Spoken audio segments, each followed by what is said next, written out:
Good morning, gamers, and welcome back to Hellstormwargaming. My name is Mikey. Thank you so much for tuning in, and welcome to the morning news. Oh, it's a big boy today. Oh boy, we got some hot gossip to go over today, gamers. The title says it all, but Jesus Christ, it's happening this morning. But thank you so much for tuning in. Again, blah, blah, blah, blah, blah, blah. My name's Mikey. That's what I was trying to say. And let me know who's watching, where you're watching from, and what you're supposed to be doing instead of watching me. But thanks so much for tuning in. We've got some hot gossip to go over today. I'm also, my plan was to just talk about terrain, because I've got like 8 tables of this to build now, and then the terrain is pretty much built from our good friends over at Proxy Wars, !Proxy Wars in chat. So I'm working on this today, but there's something that's hit my mailbox. I thought we'd go over first. Is this Taco Bell tier news? No, it's bigger. It's much bigger. It's actually games related, so you can't have a go at me. Hey, Mercenary, thank you so much for the first gifted sub. Or gifted member, thank you so much. Louis Alberto Gomez, make sure you say thank you to Mercenary Key for being an absolute legend. Member. Thank you so much, mate. We are trying to hit 10 members every single stream. We're at 1. Let's try and get 10. Okay? Let's try and get 10. We can do this. Easy peasy. If every single one of you gives a membership right now, we'll have hit the goal 4 times. It'd be pretty insane. And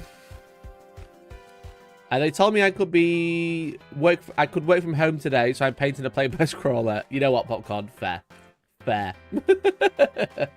Does your hair much? Yeah, you know when you got a full head of hair like this? You know, when you got a full, luscious head of hair like this, it's just hard not to appreciate all the time. So, Ember Vixen Fishburne, let's go, baby. Thank you so much for becoming a member as well. Look at that. You become a member for £1.99. That's very cheap. And now you can join our Discord, !Discord in chat. Link your account so you get full access to our Discord, get to hang out with like-minded people, get to chat to me, get to, car ideas into videos, get to mock me, and I actually care about your opinion. It's great. It's a great place to be. Not bowling, not a real Warhammer gamer. I know. I'm one of those weirdos who doesn't bowl.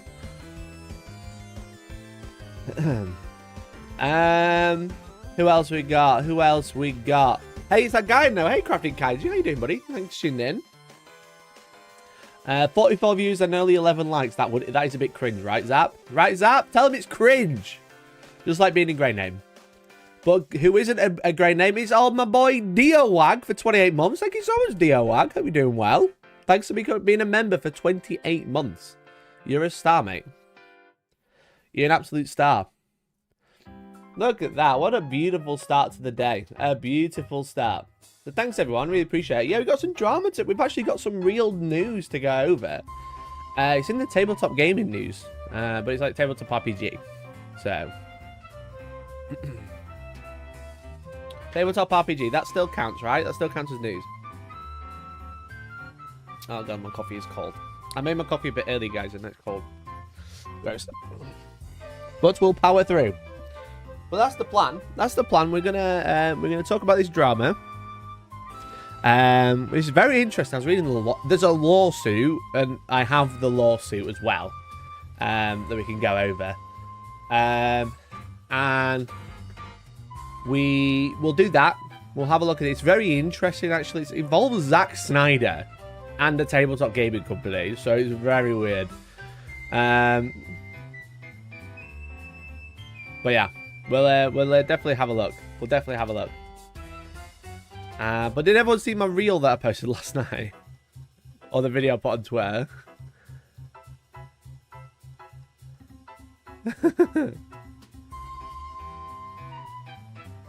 Is this about his new movie? It might be. Might be Crafting Kaiju. Luke Harris, thanks for the 5 months, brother. Titan's terrain is for sale everywhere on the second-hand market in Australia currently. Not sure if that's a good thing or not. Interesting. Is it selling at a premium? Or is it selling for much less than what it was bought for? That's the question. If it's selling for a premium, then that's great because people are just cashing in. If it's selling for much less than it was bought for, then, yeah, it's bad. That's not good, especially while they're currently doing a Kickstarter. But it has been successful, so it's like... But you might have seen, I posted a video yesterday making the thumbnail for today. It was very funny.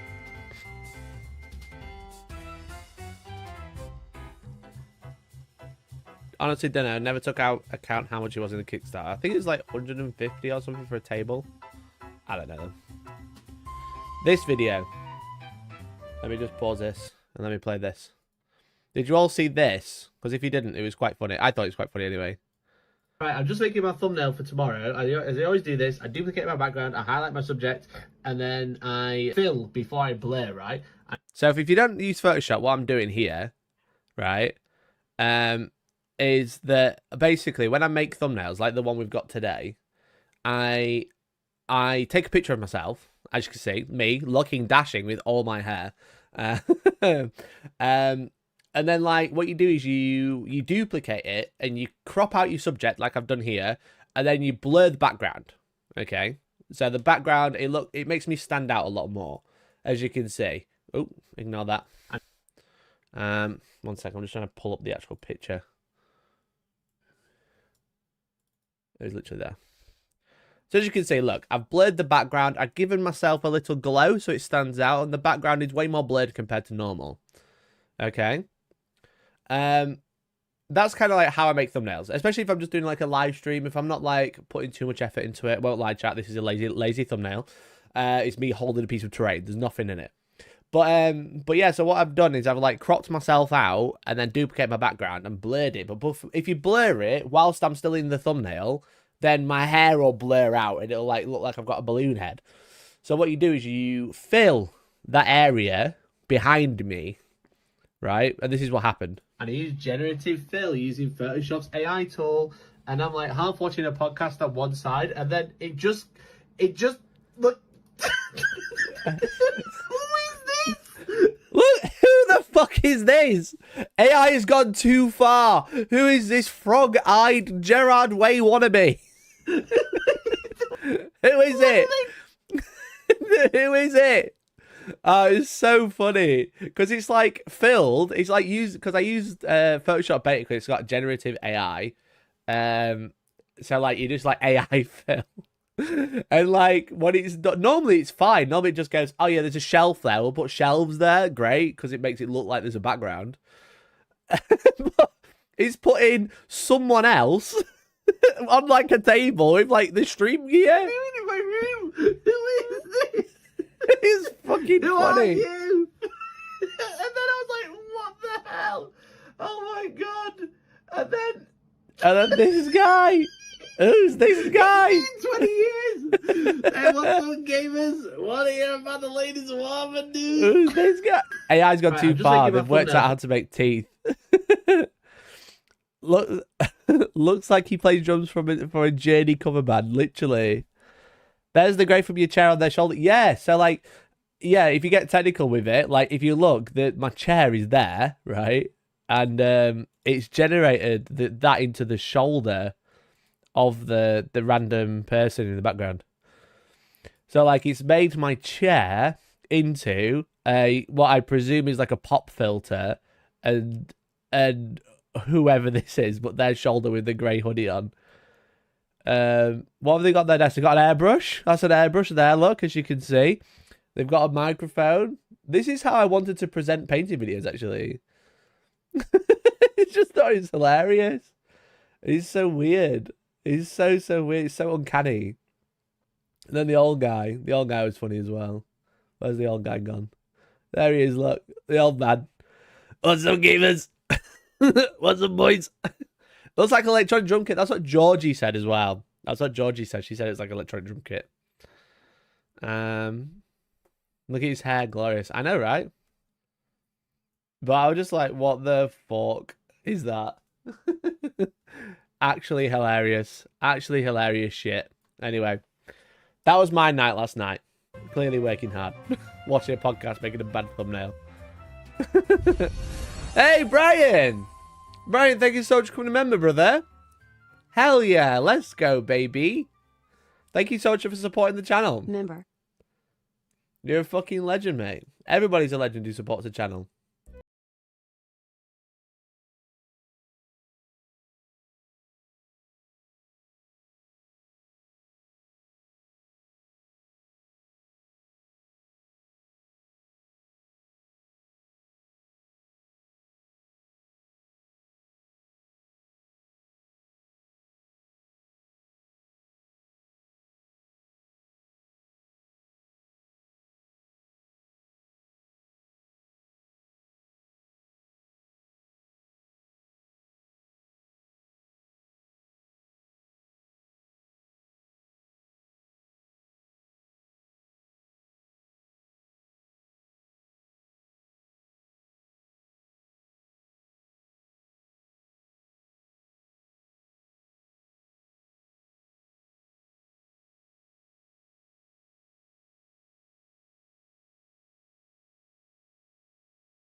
Hey, Brian. Oh, let's go, mate. Thank you so much for gifting 5 members.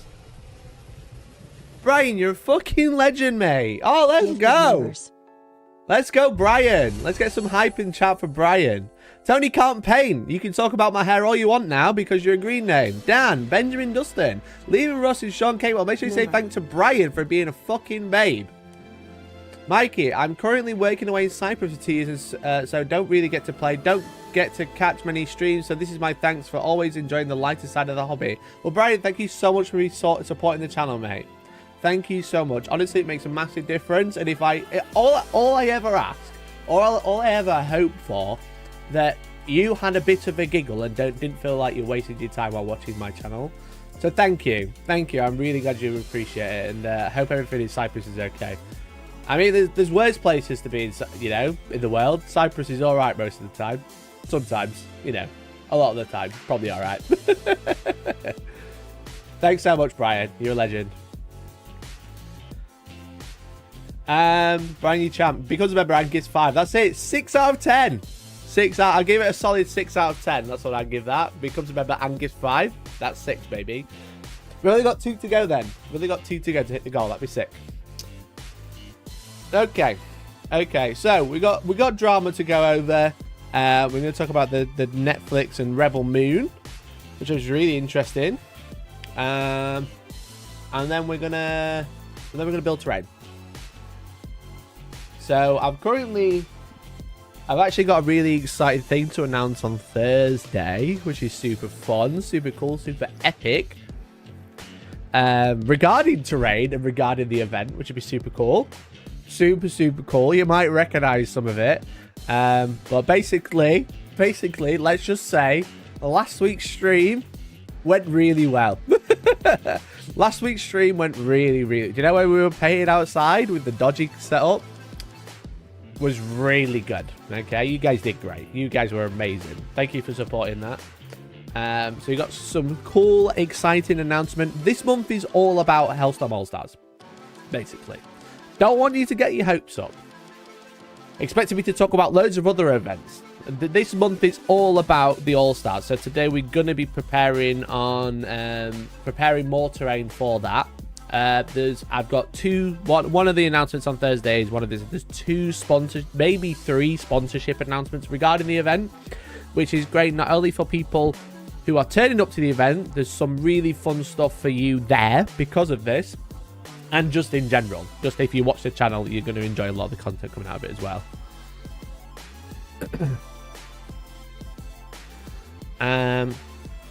Mikey's ordered takeaway for everyone at the event, which will double as terrain. Not this time. But yeah, food's included anyway. Food's included. Good, I can't make All-Stars. I'm gutted you can't make All-Stars, Joel. I'm very gutted. But I did I organised all of the refunds and returns and stuff yesterday. Turns out we've got about 30 tickets left. There are about 90 players, which is good. But I'd love to get over the 100 mark, So I'm trying to think of ways. Chat, I might have to do some sales at you. I don't know how to get more people through the door, because it's getting really close, which means less people are likely to buy tickets. And we're at about 90. I'd love to get over 100. I'd love to sell out. I've actually got space to expand, so selling out was the plan. But 90 is really good. That's that's almost double the amount of players I have normally, which is really cool. But yeah, I need to find a way to get more people through the door. So I've got some ideas. I'm going to chat to the boys about it first. I'm not going to announce anything yet because I don't want people to start asking me about it. I've got some interesting ideas to try and help sell the last few tickets. But yeah, I'm pretty excited for it. I think the past couple of weeks it's been really really looming over me, and now I'm in October and I ordered a bunch of stuff. I got the last thing that I needed to buy together. I've got these companies that really want to work with us are on the event, which is super cool to see. And I painted 4 boxes of terrain last week, and I was just like, man, this is great. They were flying. They came in and then flew through the door, So I feel probably this time next week, I'm gonna be mostly done, and that'll be sick. I mean, case of advertisement. Yeah, the problem is you don't want to be like... The problem is with advertisement, right, is you don't want to be like spammy. Because if you get spammy, people get annoyed. I've done a lot of promo, but like I have this as my like advertising platform. Otherwise, I'm just like posting on random Facebook groups. So, well, also, Big C, thank you so much for the gifted membership, brother. Ew, spat on my microphone. So sorry, Big C. I'm so sorry I spat on you. Thank you so much for the gifted member, you babe. Gangster's pair of dice. Make sure you say thank you to Big C and join our Discord now. Again, you can join for free because you're a freeloader. You're a star, mate. Thank you so much, Big C. We've only got one to go now. You need to try to hit people in between. Yeah, exactly. So that's why I've kind of like got some ideas. I just want to discuss it with the boys first before I do anything. Before I do anything cray-cray, you know? Dylan! Let's go, baby! Let's go, Dylan! Thanks for the 10. Not 10. Thanks for making it to 10. Thanks for helping us make it to 10, Dylan. Thank you so much, Dylan. Thanks for becoming a member. And Mercenary Q as well with the final gifted. Thank you so much. Thank you so much. Alex, make sure you say thank you. Mercenary Q, thanks for the gifted. And Ian Master Shaw. I am Master Shaw. I thought you said Ian. I thought you said Ian. Ian Master Shaw. I was like, is it not Master Ian Shaw? No? Member. Oh, baby. Thank you so much, Ian. Ian Master Shaw. Giveaway time. You're right. Very true. Very true. What do we have to give away today? What do we have to give away today? That's a great question. You've won enough. I didn't actually say there's a giveaway today. I normally do those on the Monday, but we'll do a giveaway. Why not? Let me grab something.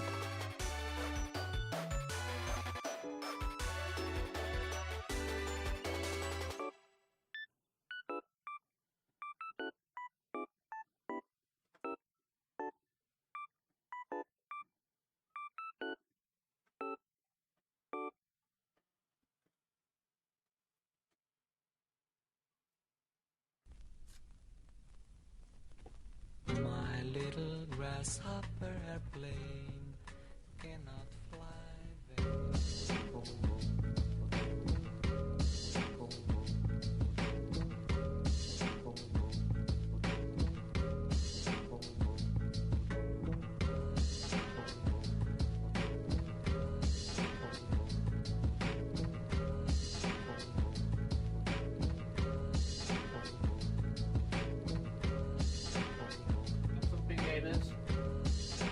Commissar time! Let's give away a Commissar. How's that sound? It's the new Commissar. It's not a special one, sadly, but it is a new Commissar, as you can see.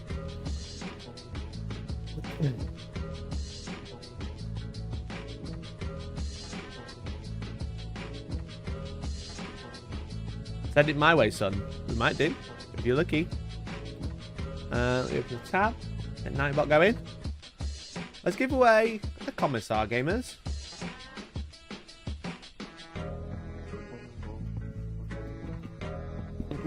But then next week we're gonna have to put up the prize, put up the giveaway goals if we're gonna do a giveaway. Give me a keyword. Always loved guards. Really like their law. Snyder Cut. Okay. We'll do Snyder Cut. Yeah, sure.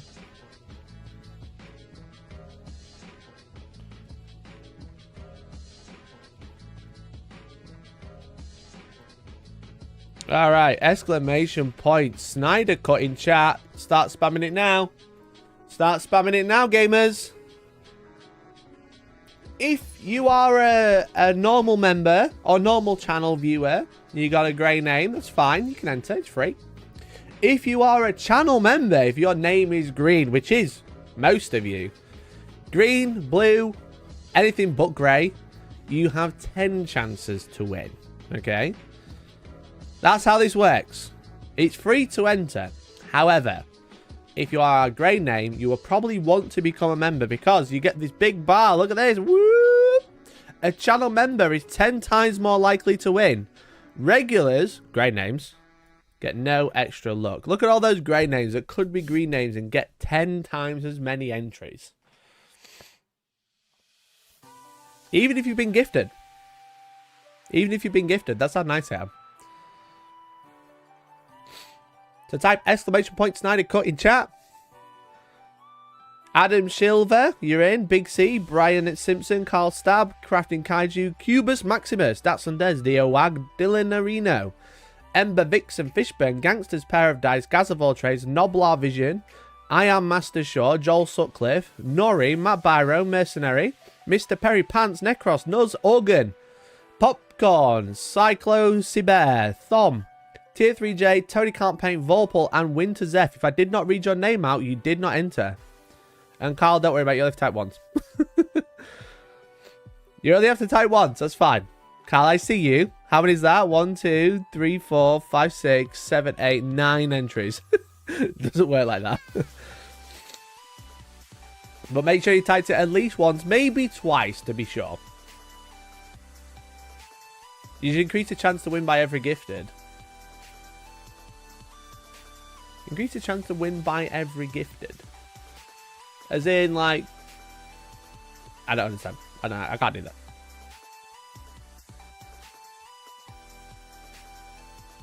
Can't hang around long, but did you see the drama with the LGT placings? Some players who dropped day one got higher places than people with the same win record who played the whole event. No way. No way.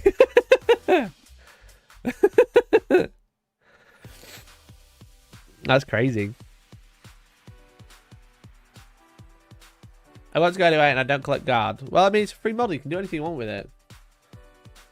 If you gift 1, you get 10 tickets. If you gift 2, you get 10 plus 2. Yeah, that would be a really good way to do it. Sadly, I don't have that capability here. But maybe if I build... I'm thinking about building my own bot. Was only the opponent's win record. Interesting. That's the way to do it, according to GW now. So if you can't... In those sorts of events, you can't drop. Should have gifted after the giveaway to tighten the winning pool. Hey, if you'd hadn't gifted, it wouldn't have triggered.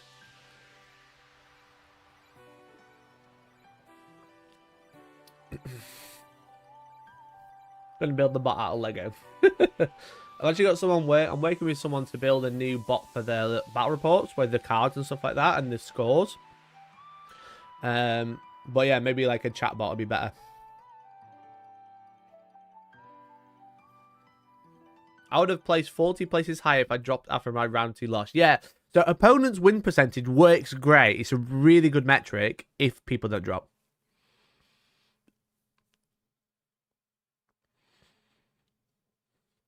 You know?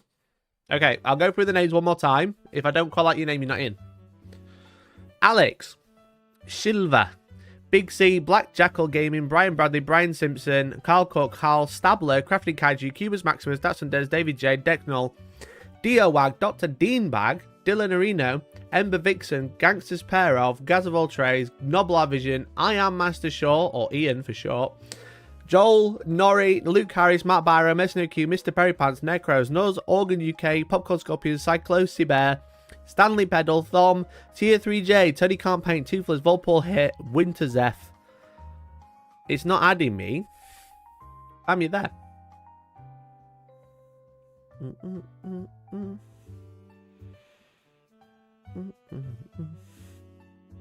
You're in, Bam, don't worry.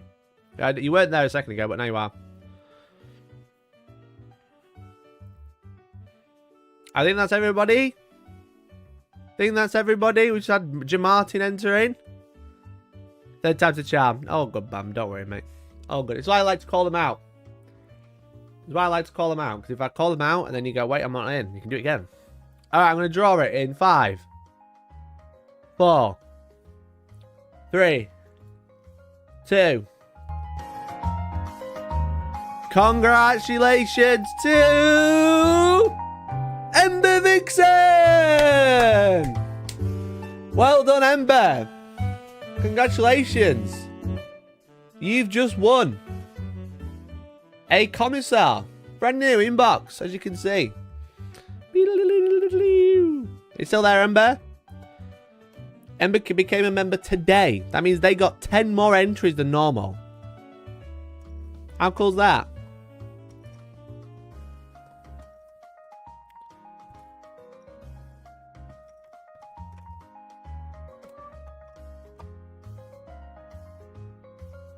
Ember! Come and say hello, Ember. If you don't say anything, I can't give it you. It's to sue, so it's suing, not suing. No, it's suing. Thank you. Not going to lie, I'm going to keep my word and build a full army around it. You did say that, didn't you? If I get it, I'll print a full army. You're so welcome. Time to print a full guard army. So, Ember, join our Discord if you're not in there already. I hope you are. Exclamation point Discord in chat. Drop me a DM. It might go to my private account. The private account. Message request. That's where it might be. If you message me on there, I can get your details. You got a week to claim. You got a week to claim. And yeah, send me your address and I'll send it over for free. In Discord. Excellent. So drop me a message there. My face is everywhere. I'm sure you'll be able to find it. But thanks everyone for entering. Thanks everyone for becoming a member. If you want to become a member as well, that'd be great. But also, Jamartin is calling me out for spelling. Okay. Suing. To sue. Is suing... Have I spelt suing wrong?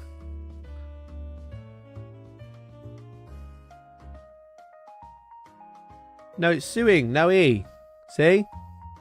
Dictionary.com.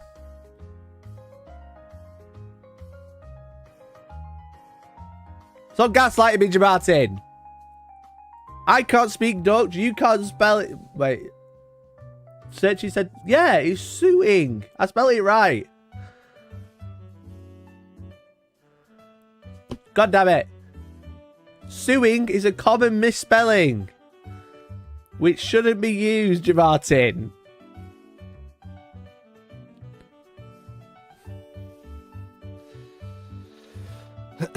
Real Pog moments only. Oh, man. It's free to join our Discord, but for $1.99 it becomes a lot better. What are you spelling wrong today? So Jamati said I spelt suing wrong.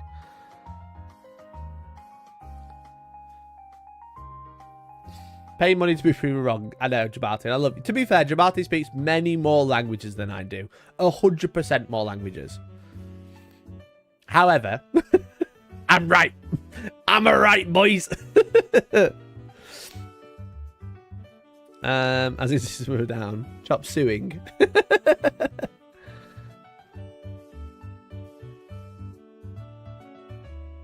May have to put a 2-foot-tall termagant on hold for a while. Yeah, you probably want to do that. Yeah, definitely. Alright, let's get into the meat of this one. It's meat time. Big fat meat time. Okay. What's the plural of octopus? Either octopi or octopussy. I don't know. I kind of like this height. This height's nice. This is a nice height. So we're going to go... There we go. 113. Should have it as 117, like John Spartacus. John Spartan. Octopus. That's quite funny.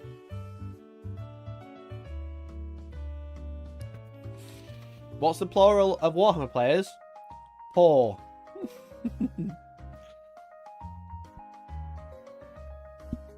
Okay. Chat. We need to talk. We need to talk, chat. We need to talk, chat.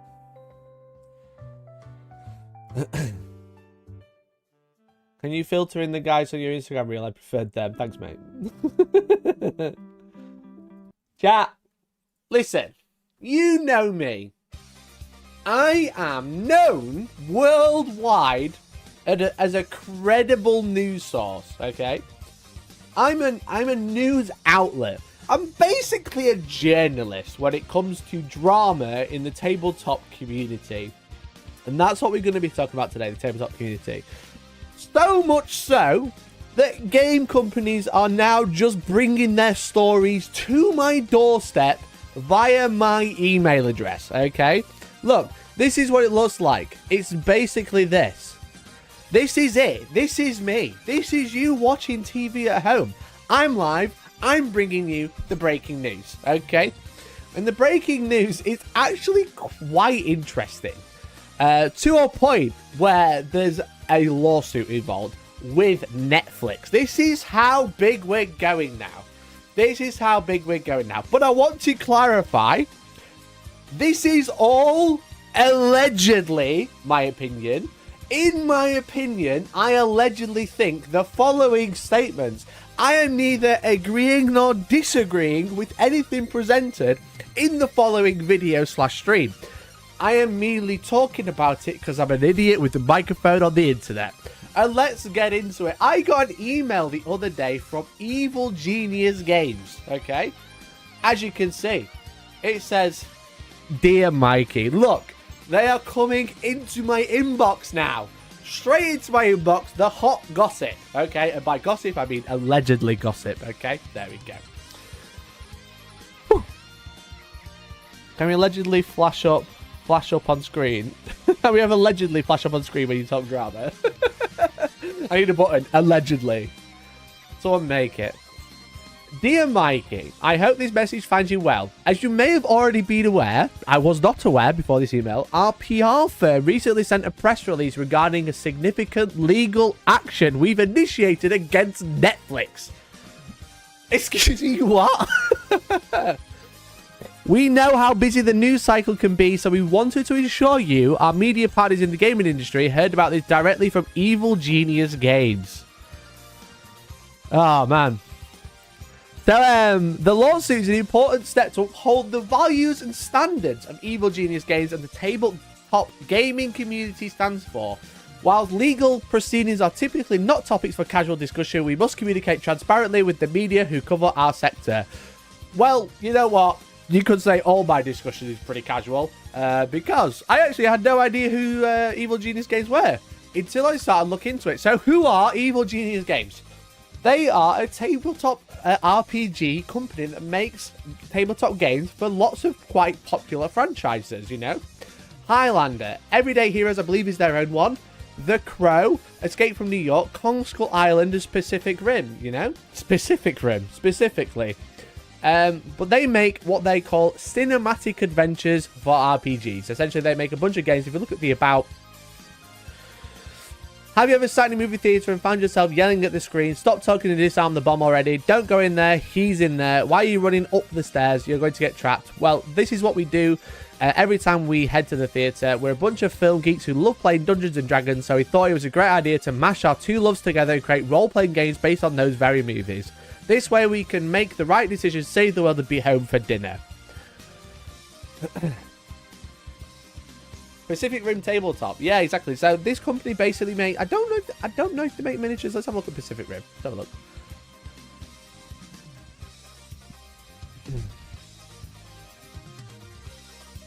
No, so for Pacific Rim, it's they make cinematic adventure books basically set in famous like films basically. Like they take like IPs of like famous films and create RPGs out of them, which is really cool to see. And yeah, they're obviously doing really well because we've got some really large IP here.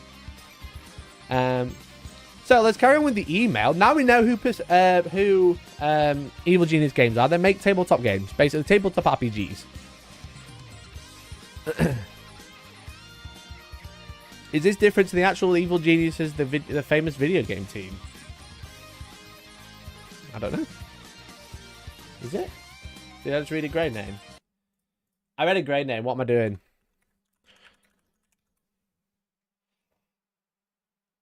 Yes. Evil Genius is a video game. This is a company called Evil Genius Games. Why did I read a grey name? I don't know. But anyway, here's a quick summary for my and your at-home convenience. What's happening? In February 2023, this year, we began working with Netflix and Zack Snyder. You know Zack Snyder?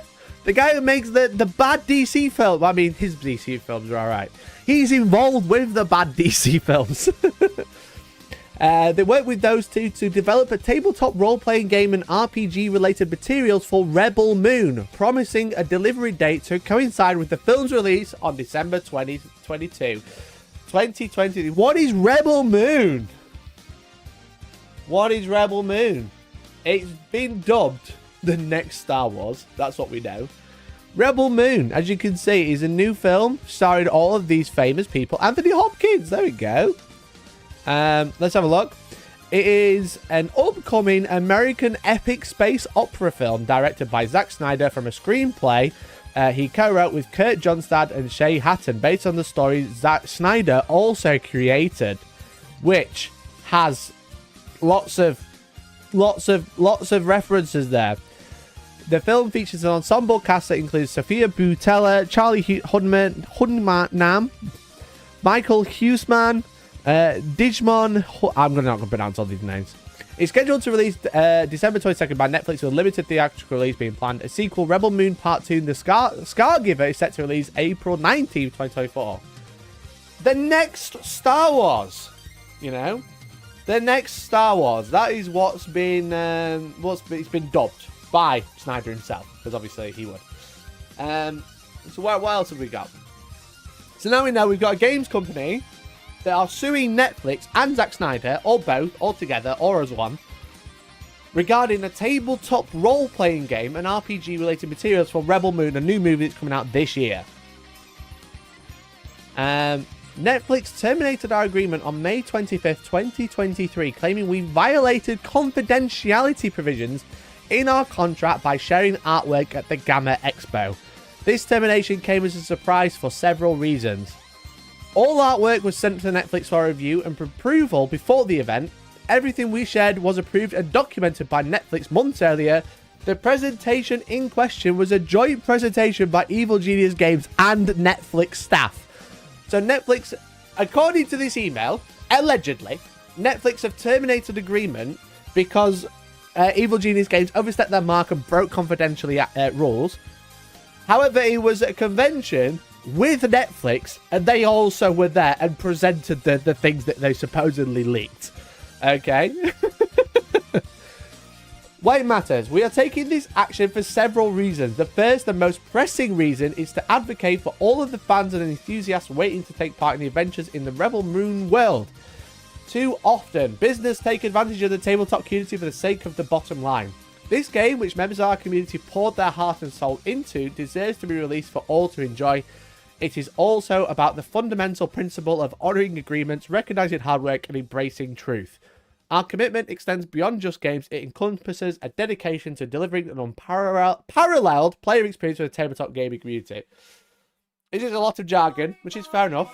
Well, basically, it sounds like they put a lot of work into this, and they've had it ripped out of them, which is pretty bad. If this is all true, which we don't know, it's all allegedly. We will happily support any efforts to cover this story. The legal team and I are available for comments or quotes. You can read the press release, the lawsuit, or visit the Evil Genius website for more information. Please don't hesitate to reach out. D. Todd Scott. D. Todd Scott reached out to me personally to share this story with me, which I've got to say, thank you so much. Let's see if we can either get to the bottom of this or help. Okay. So let's have a look at the press release, see if it's any different.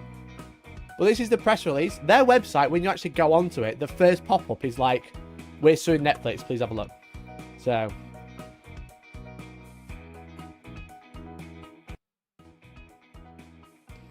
I think the real annoying part is if Netflix co-jointly presented this and then randomly complained that there were leaks. Yeah, so like that's what Evil Genius Games claim to be the truth. Again, I don't know, I'm not there. I'm just talking about what's going on. Again, allegedly. But yeah, what Evil Genius Games have said is that they've confirmed that they could talk about these documents. They talked about these documents with Netflix, and then Netflix have said, actually, no, you've leaked it. Get out.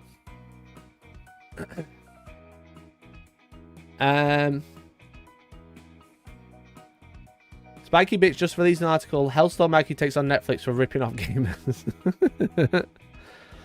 Don't F with Netflix. I'm not doing anything. I'm not claiming anything. I am merely reading a press release.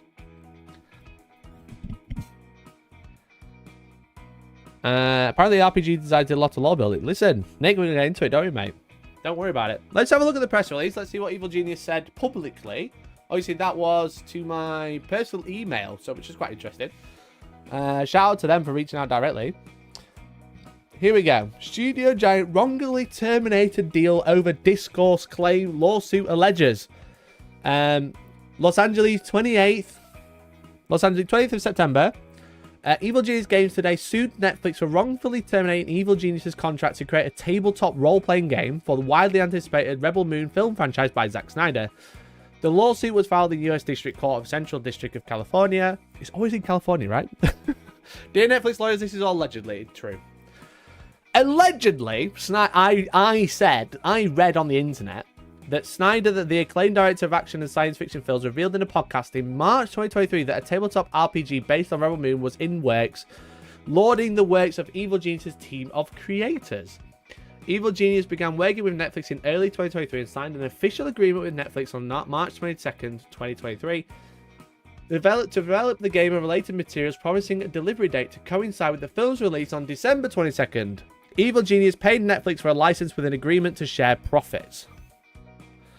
Don't seem like you can pay members. And that's the joke. That's so cute. I can't pay members. You guys will have to pay. Evil Genius stopped other projects to focus on the Rebel Moon tabletop RPG. The lawsuit states by May, Evil Genius had produced a 228 world Bible, which vastly expanded on the universe envisioned by Snyder, a 430-page player guide, and a 337-page game master's guide. The initial script for Rebel Moon was missing background information vital to the story as a whole and to the world. The lawsuit states with Evil Genius supplying all the missing pieces along with the cohesive backstory for the entire Rebel Moon franchise. According to the lawsuit, the speed at which the project came to fruition astounded Netflix executives, and Evil Genius exceeded everyone's expectations. So supposedly Zack Snyder has said on a podcast that Evil Genius is sick and they're making a tabletop RPG. And I have just that. Zack Snyder appeared on a podcast 6 months ago. Like, not to be rude, but like on a channel with 2,000 subscribers, which is arguably quite a small channel, that is getting average 100 views. You know what, girls? Get it. Love it. Good for you. But Zack Snyder as a guest on your podcast is quite interesting. Okay, I don't know who hooked you up, but fair play. Let's have a look at what Zack Snyder had to say on this podcast about the tabletop RPG. So yeah, there's nothing to film. There's nothing you can go out and shoot. So in that way, it's quite an undertaking. And also, to think about it, as a franchise going forward, where does it end? What is Cora doing? Like, what's her like long look? It's all a huge, it's a big job, but it's fun. Like, we're having a great time doing it, and it's really, and me, I love like all the exploration of the figures and like all the dorky shit that I love. So, and that's all. A lot of that's cool, So you're saying a lot of cool stuff is coming, yeah? I mean, the one thing that I'm really having a really good time with is, and I don't even know if I'm supposed to talk about it, but I don't think he was, by the way. this RPG that we're doing that is just literally insane and so immersive and so intense and so huge. And like, we talked about how we would do the game, and I was like, we just said, let's go. I was like, not. Is it going to be? So what kind of game? I don't want to do a casual. I'm not going to say. I'm only going to say this. Not more. It's mobile. I'm not going to leak. However, here, guys, there's a tabletop RPG coming out. Allegedly. There's good. There's more coming, but all I'll say is that like we thought we were going to do. It was pitched to me because I've always wanted to do an RPG, and I was like, okay, but like they were like, well, we could do it at this scale, right? Kind of this scale. I don't know if that's a scale, or we can do it at like ridiculous scale. I was like, well, ridiculous scale is clearly scale that we can get. I've got to say that Zack Snyder's room looks like Zack Snyder's room. You know what I mean? It's like Patrick Bateman knockoff. This front room, the black leather, the grey wall, all the pictures in black and white. Anyway, that's yeah. That's the scale to go for. And they were like, well, it's going to take so much time because you got to we got to do all these brain dumps. You've got to tell us everything in the universe, what's happening, the giant. And I was like, that's fine. I'm happy to do it. Let's go all the way. And it'll for Rebel of your brain children. Yeah, it's Rebel Moon, completely realized universe, and it's really going to be fun. Anyway, so I'm not supposed to talk about it. I'm sure I'm going to. Okay, So he's not supposed to talk about it, but he talked about it on a live stream, which has 30,000 views. So it's not exactly unheard of, not viral, but it's not unheard of. It's pretty good. So get it, the Nerd Queens, for getting such an exclusive interview there. Good job for them. But Zack Snyder coming out and saying that there's a tabletop RPG coming and it's really good and there's so much lore and the universe is all expanded in this game. So clearly he was quite impressed with the work that he'd seen on this tabletop RPG. Allegedly, in my opinion. I don't actually know. I don't know anyone involved. I didn't even know who this company was until earlier. However, Zack Snyder's saying that there's an RPG coming and he loves it, basically. An exclusive press release with the Nerd Queens. So, what's that mean? My room is grey, walls with a black leather sofa.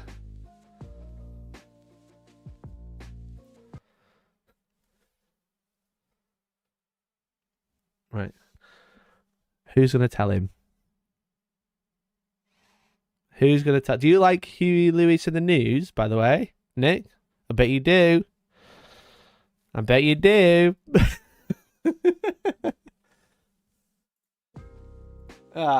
Anyway. Wait. Later that month, on May 25th, Netflix suddenly terminated the agreement with Evil Genius, claiming the company had violated confidentiality provisions in its contract by sharing artwork at an industry trade show 1 month earlier.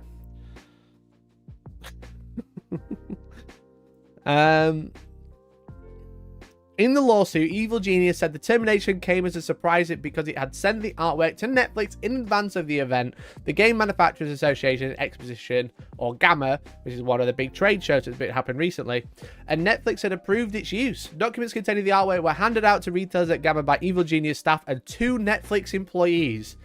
So, essentially what Evil Genius is saying is that Netflix terminated the agreement because they violated confidentiality, but they had approved the use of the documents and they were handed out by Netflix employees.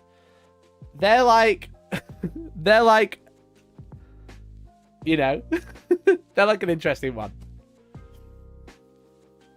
Thanks, nice to redecorate, brilliant.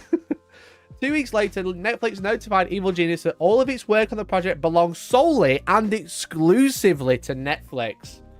The lawsuit states, with Netflix refusing to honor its agreement with Evil Genius to allow the release of the game and compensate the company for its work. Bear in mind, as I said, the company had said that they'd paid for a license to then go and share profits from this this game that they've produced, and they'd exclusively worked on Rebel Moon RPG purely because they knew it was going to be a big thing. They're working with Netflix. I mean, it's a big company, they want to work with them. It became clear, the lawsuit alleges, that Netflix was simply using the alleged breach and termination to hijack the intellectual property and prevent Evil Genius from releasing the game. So Evil Genius are now saying, again, they are saying, not me, that Netflix are trying to bully their way to not share the revenue. They're trying to, what they think is happening, what they are alleging to be happening, allegedly, that Netflix is trying to steal all the work and sell it for themselves, essentially. They're going to take all the work that Evil Genius have done because they broke the contract, allegedly, and they're going to basically go and sell it themselves, produce it themselves, and resell it. So our aim is to ensure our team is recognized for their fantastic work. and that we can release this game for millions of tabletop RPG enthusiasts to enjoy. Scott said, it's disheartening to see Netflix backpedal on the content that was jointly showcased and had received their prior consent. We urge our supporters to contact Netflix and Zack Snyder to push for the release of the game. You can sign a petition asking Netflix to acknowledge the creators. I'll leave a link to the lawsuit petition here. Enjoy. And then there's a little bit about them. So that's the press release, chap. That's the press release. What do we think? Let me see that's right. We haven't done that bit yet.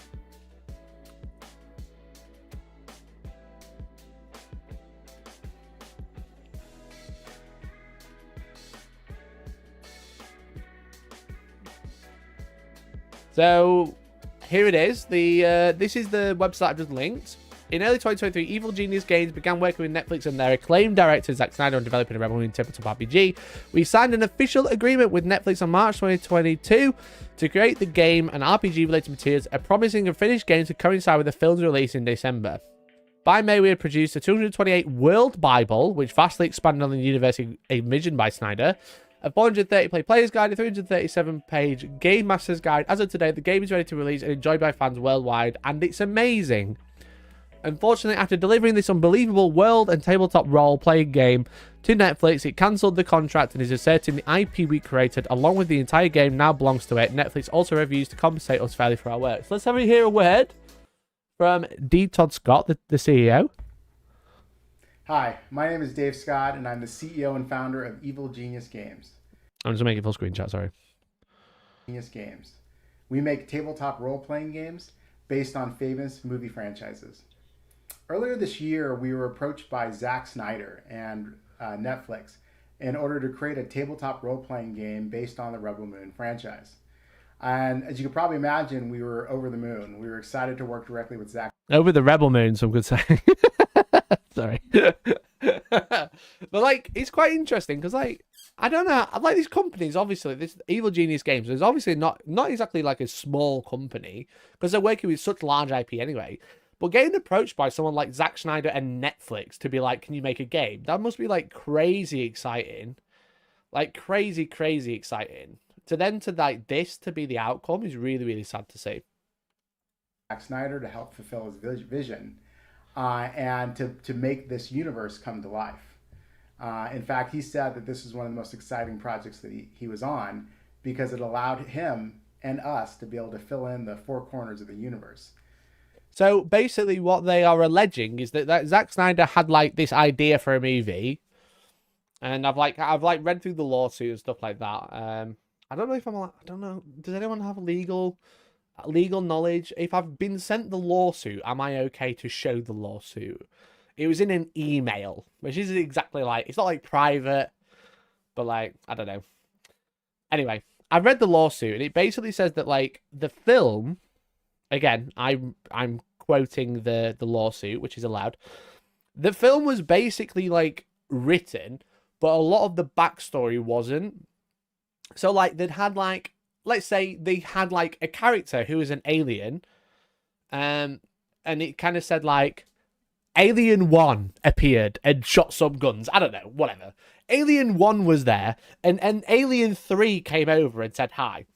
And what Evil Genius went and did and built this world Bible, which is kind of like, we'll take all of these characters that you've mentioned, we'll take your ideas that you've already got, and what we'll do is we'll link them together and create a background for them. So Alien 1 suddenly becomes, I don't know, The Flood. I can't think of anything off the top of my head, okay? I've only got Halo in my head for some reason. Right, The Flood. And Alien 3 is actually the Covenant, and they're from this system, and in their system, they have the Arbiter, and they have the Brute. Do you get it? Like, so, like, they're written like a real basis of, like, there's some aliens knocking about, and Evil Genius essentially said that they've, like, written this world Bible to tie all of these characters together and create a background for it, which is where the RPG kind of comes in, you know? If it's actually been submitted, it has been submitted. Thanks for that, man. So that more storytelling can actually happen. So we got to work. We hired some of the best world builders, some of the best writers, some of the best game designers, and we really put together an amazing product. 3 things came out of our work. 1, a player's handbook. 2nd, a game master's guide. And 3rd is a world Bible, combined totaling over 1,000 pages of history and detail. So the World Bible is what I mentioned. It's like kind of like Zack Snyder and everyone else had like, we got this alien, then this alien, then this alien. And Evil Genius Games claimed that they basically tied all those characters together, gave them a cool backstory, etc.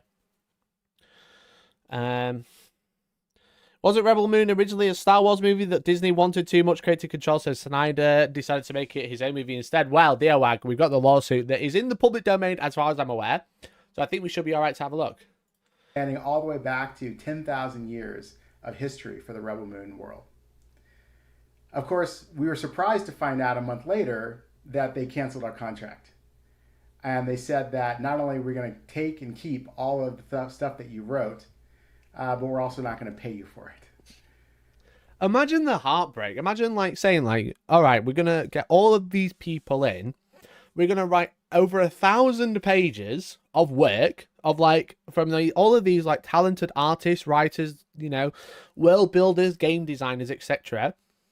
Like taking all of that, paying Netflix to have the privilege of writing it, and then Netflix going, nah, mate. And also, as a leak for the lawsuit, Netflix, they also said, right, here's 50k, please go away. So supposedly Netflix kind of just said, well, we'll give you 50 grand, leave us alone.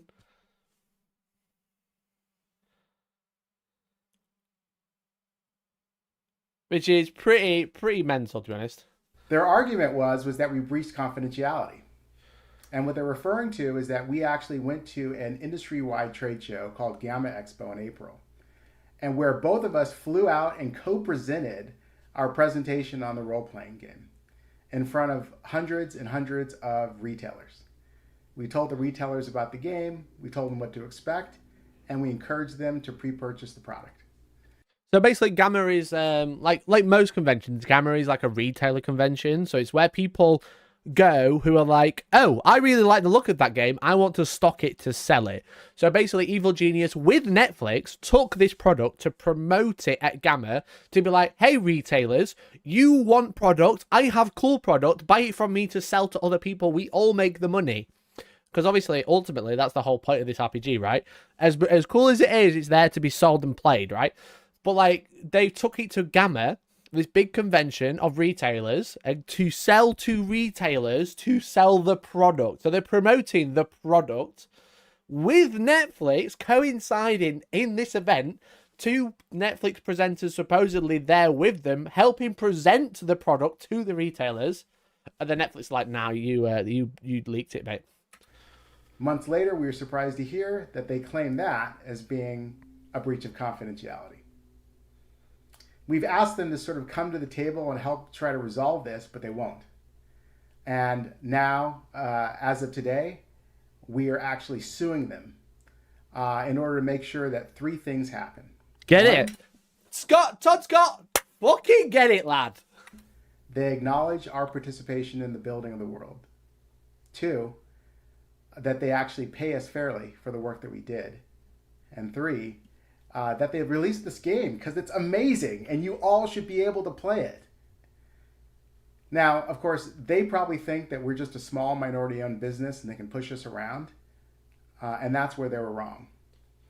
And we ask each and every one of you to help us in being able to let them know that they were wrong by being able to do some of the things that are here on this page, like sign our petition, like post on social media, basically to let Netflix know how you feel about their decision and give them some advice on what they should do next. Thank you very much, and may you always roll 20s. What a great video. What a great video. Really, really well presented there. Well done. Well done. So you say Evil Genius Game is a Black-owned publisher of tabletop role-playing games. Our flagship product is Everyday Heroes Tabletop RPG, based on D20 Modern, built on 5th edition. Also, the publisher of great campaign settings, Pacific Rim, Kong Skull Island, Highlander, Escape from New York, Total Recall, Rambo, Universal Soldier, and The Crow. Everyday Heroes Core Rulebook Escape from New York is out now, and yeah, this is where Netflix is starting. So they like fair play, like this sort of company, like a relatively small company going against Netflix. I'm like, fucking go for it. Well done to you, you know. And it really sucks that it's had to come to this. It's had to come to this, you know. It's a real shame. So here you go. Here's the rest of the website that we were just looking at with the video in. We hope we could resolve this situation amicably. After we reached out several times, attempted to work things out with Netflix. Netflix refused to substantially engage with us. So after much thought, Evil Genius Games have decided to stand up for itself and defend both our IP and this project. So we filed a lawsuit against Netflix seeking to release the game and gain acknowledgement of the people who put their passion into creating a vibrant, exciting world for fans to experience around the table. You can read a copy of the lawsuit here. So the lawsuit is public. Thank God. Thank God, this lawsuit is great. Okay, right, gamers. Law and order time. Okay, we need the music. It's time. We've got to get deep. I didn't have this ready. I'm so sorry. Guys, we're going in deep. Okay, is everyone ready? I need some sunglasses. I don't have any. Ah. Let's get deep into this lawsuit.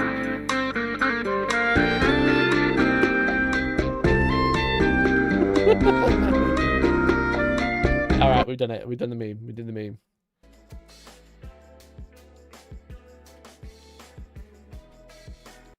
Let's have a look. I've never read a district court, Central District, California, Western Division lawsuit before, but I have now. Copyright claim in 3, 2, 1. Yeah, literally. That's why I didn't read any of it. That's why I didn't read any of it while the music was playing. Okay.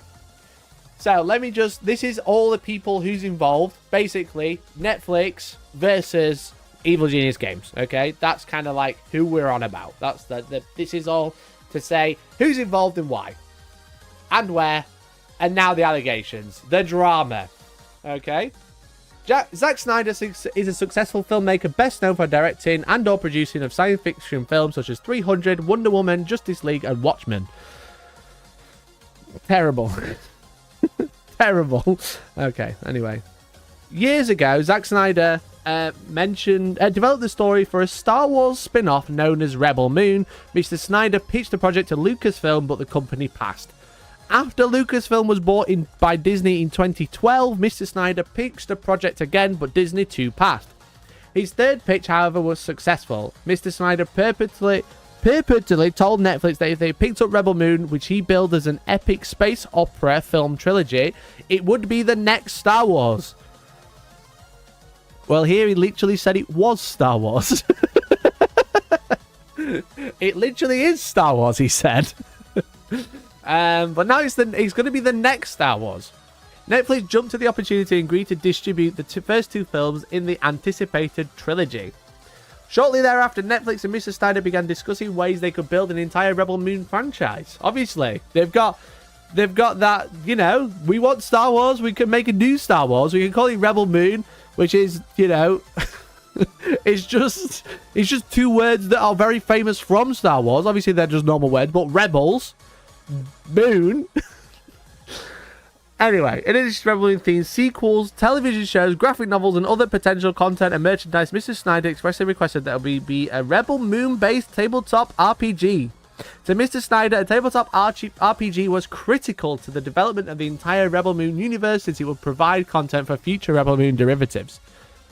As soon as plaintiffs caught wind that Netflix was looking to release a Rebel Moon-based RPG, he started working on a pitch. So like, Zack Snyder is like, look, gamers, Netflix gamers, we need an RPG. We desperately need one. Why? Because my film is based on Star Wars, so I need to rewrite it all. Allegedly. Okay, allegedly want to clarify. Just want to clarify. But yeah, so like Zack Snyder wrote this Star Wars movie, a Star Wars trilogy, and then they didn't want it, so now he's had to go and rewrite it. So he's like, we need tabletop RPG so we can actually build the backstory of this movie trilogy that's based on something that's already out there that's IP protected. So please help me rewrite it. Allegedly. Allegedly. So they started working on a pitch, giving its prominence in the tabletop RPG industry. Obviously, they work with loads of films, so they may as well be the ones to write this one. Developing some potential storylines and even producing a miniature tabletop RPG that Netflix executive could play at the pitch. So they made it like a mini RPG to play with it, to show it off. Rebel Moon is Star Wars with blackjack and hookers. Yeah, probably. Netflix and Mr. Snyder were blown away. The parties met multiple times thereafter to discuss the project in detail and negotiate the terms of their partnership. Eventually, Plaintiff, obviously Evil Genius Games, and Netflix executed a written overall merchandising license agreement on March 2022, which was made effective as of February 1st. Pursuant to Section 1 and Schedule A of the agreement, Netflix granted Plaintiff a license to use a name and logo of the title, Rebel Moon, character names from the title, and graphic assets or other artwork relating to the title to design, produce, manufacture, advertise, market, distribute, and sell the following Rebel Moon themed products: role-playing game systems, source books, box sets, custom dice, 3D miniatures, cinematic adventures, GM screens, game-related music, collectively RPG, and other RPG-related accessories. RPG-related apparel and other goods like t-shirts and stickers. Each category as expressly approved by license and Netflix in its sole discretion. So basically, they're going to sell all of these products along promoting Rebel Moon and their RPG. Given the hype surrounding the Rebel Moon franchise, Plaintiff reasonably expected the agreement to be incredibly lucrative for both parties. That is why Plaintiff agreed to pay Netflix a $7,500 advance within 30 days of signing the agreement, $7,500 by February 1st, and $10,000 by February 1st, 2025, and share profits derived from the license articles with Netflix, as set forth in Schedule A to the agreement in exchange for the right to use the license. So basically, they paid $7.5 grand. They're going to pay another $7.5 grand next year, and then $10,000 the year after, and partial of the profits as well. So they're paying quite a lot for this license. You know, like $25K plus profit sharing, which is it's probably going to be quite a lot of money. But for them, if this goes really well, they're going to make a lot of money. Because it's huge. The plan is Rebel Moon be next Star Wars. Next Star Wars sells lots of RPG. Both companies make a lot of money. So. Curious to why Netflix are releasing the second film only 4 months after the first. Probably because they've split. Because Zack Snyder's filmed 4 hours of footage and just turned it to 2 films instead.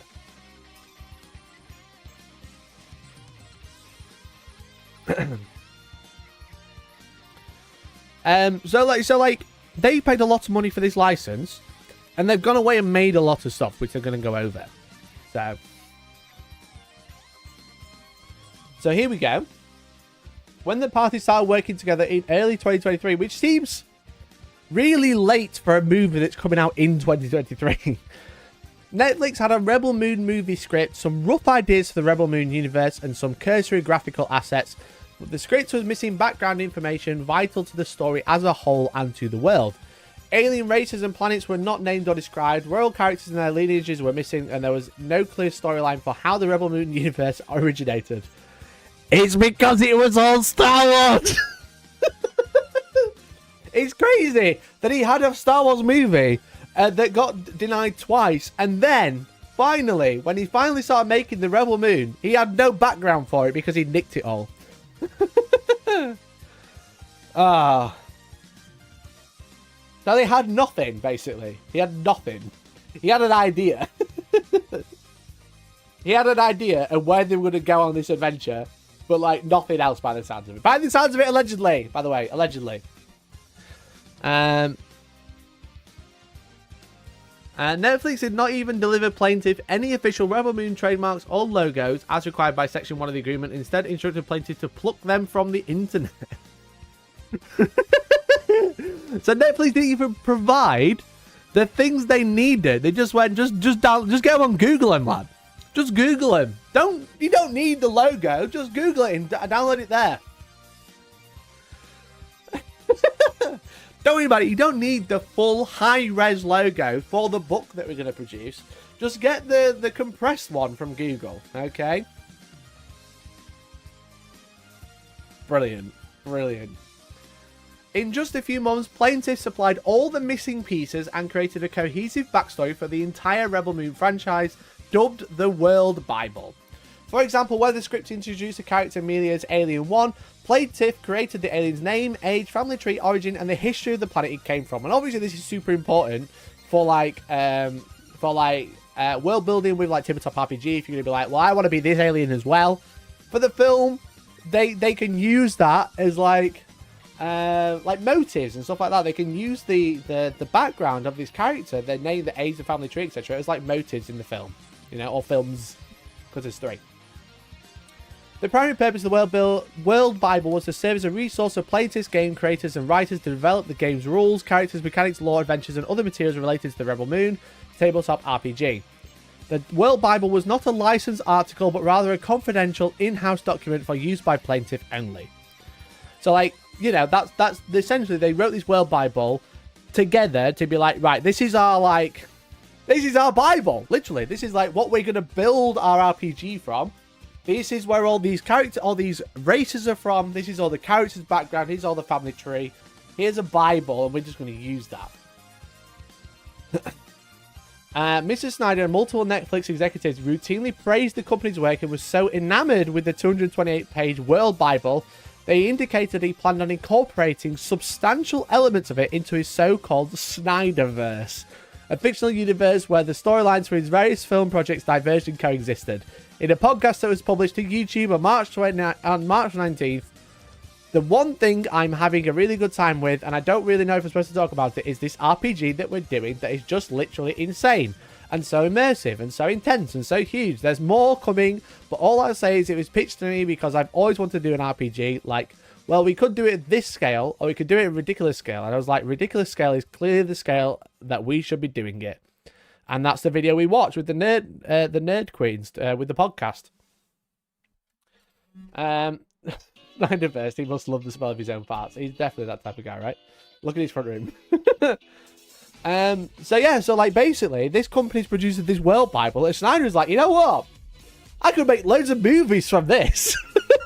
I could make so many more movies, or films, or TV shows, or whatever, from this World Bible that you wrote off your own back, because that's not part of the agreement. So they've basically gone, here's our World Bible. We wrote this because this is what we're going to base it off. And Snyder and the Netflix are like, fucking brilliant. They've done our job for us. All the writers are on strike anyway, so we'll just get this RPG company to do it for us instead. And that's allegedly what they think, okay? Allegedly, to clarify. How many times have I need an allegedly counter, I think. Anyway, so basically Snyder would love the World Bible so much. He was loving what they were making, what they were doing. He was like, all of this is really interesting. I could probably make TV shows out of this, so keep up the good work, essentially.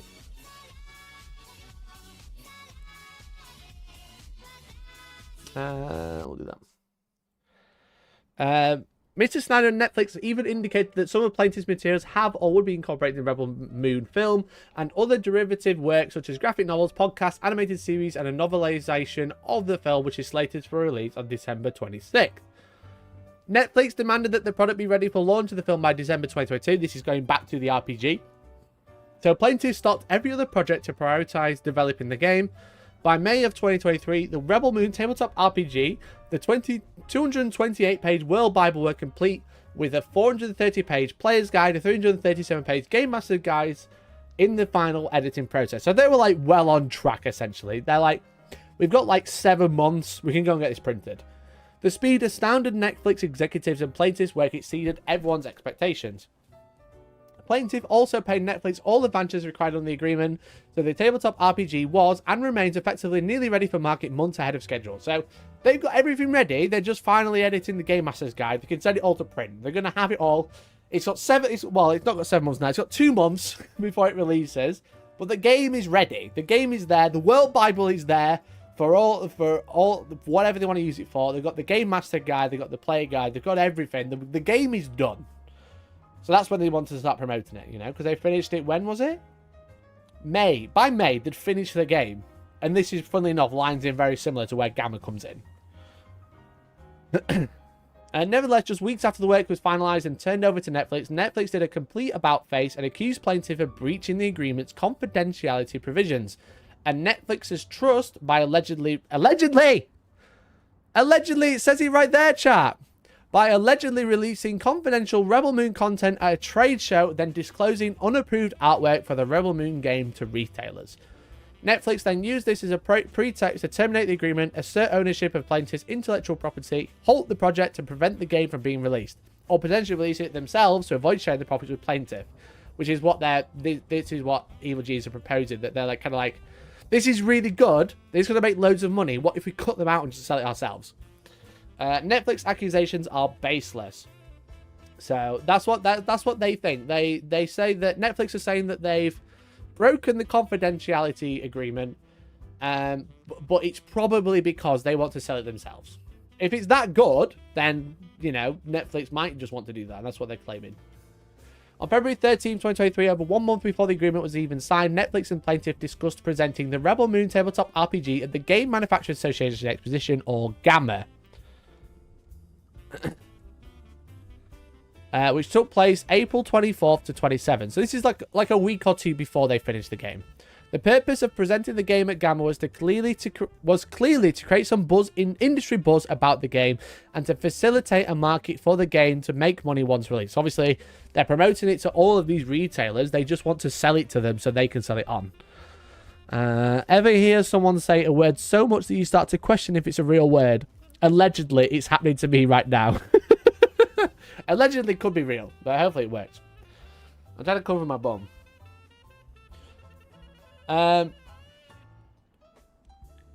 During one of those conversations, which is recorded with consent by all, Netflix agreed to disclose certain artwork at GAMA to solicit potential retailers and distributors.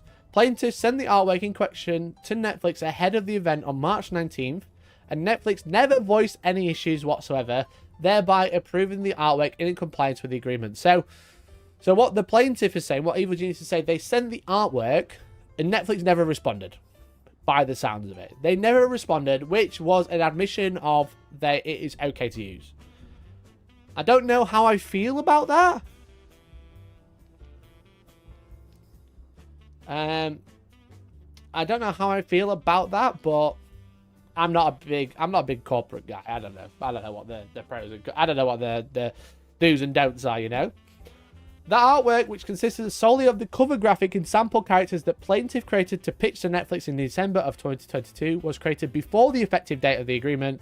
The artwork was not original to Netflix, and little more than a sample was used in the pitching the game. Silence is a consent. Not normally. I don't know what it's like in business, though. Definitely, silence is not consent. But I don't know.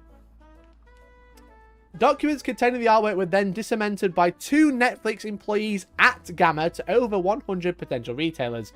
In turn, one of the Netflix employees co-presented this information with plaintiff's chief executive officer, David Scott. They disseminated the artwork as a business decision. Netflix understood that in order to draw attention to Rebel Moon tabletop RPG and pave the way for future monetization, it needed to participate in retail-specific trade shows which are designed to solicit interest and take pre-orders for the product as is customary. So they're saying that they need to promote it because you want people to know it's coming so they can buy it. And Netflix employees were there helping to promote it to 100 potential retailers. However, they also said in the previous article, or the previous point, that Netflix never voiced any issues, which to them says they are proving the artwork in compliance with the agreement. So the agreement might say that if they don't voice concerns, it's okay. If they don't hear back within 2 weeks, it might be okay.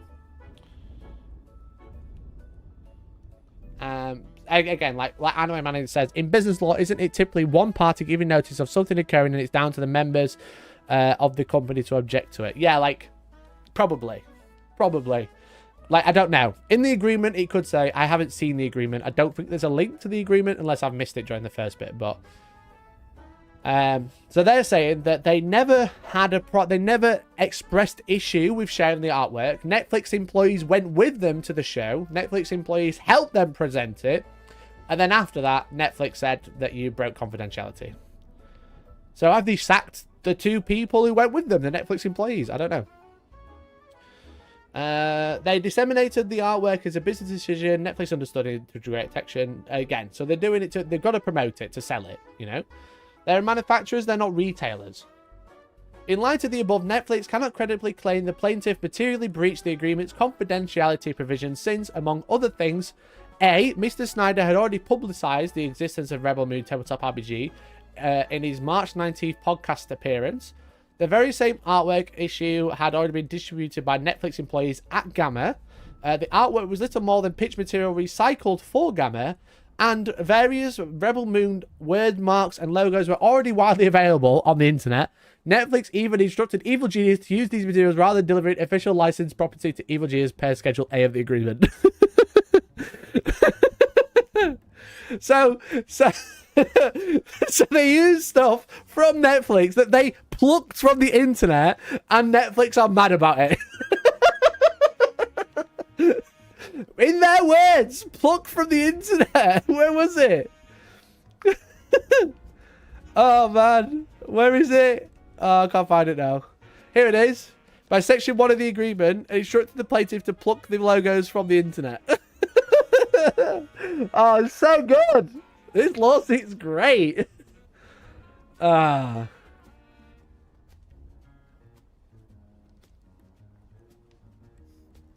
is it?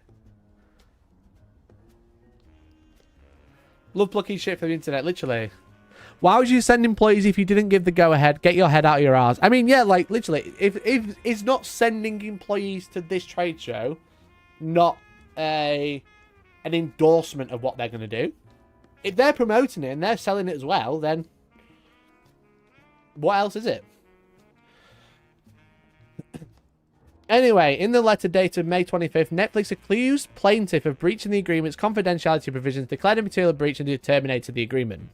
Again, and they claim they terminated the agreement because they want to sell it themselves. Reason being, they say they own it all now. On June 9th, Netflix sent another letter to plaintiff claiming for the first time that the World Bible belongs solely and exclusively to Netflix. This is the thing that they wrote to help build the tabletop RPG that Zach and Netflix were like, you know what, lads, we can make so many films from this book, and demanded the plaintiffs cease using and return all licensed property and Netflix intellectual property, including the Rebel Moon Bible and certified destruction of any electronic materials. Based on this letter, it became clear that Netflix was simply using the alleged breach and termination to hijack plaintiff's intellectual property and prevent plaintiff from releasing the game. So they're claiming that they used this Gamma breach, in inverted commas, to say, oh, all of this thing that we said we could make loads of films and podcasts and animated shows from is actually ours, so you need to send it to us. You can't use it anymore. And also taking $7,500 from them.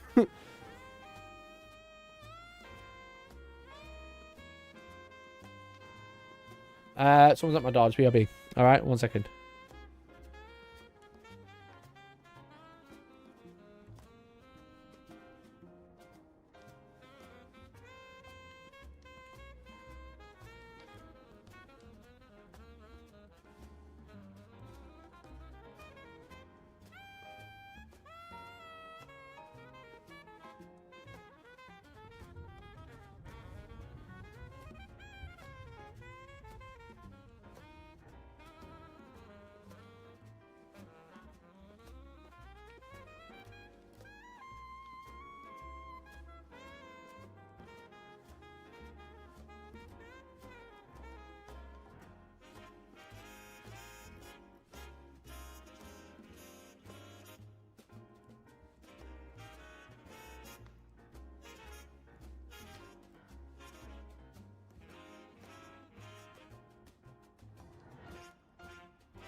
Chat, I'm going to have to end the stream.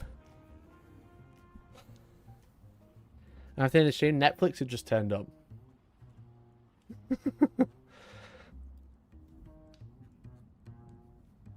Netflix just turned up.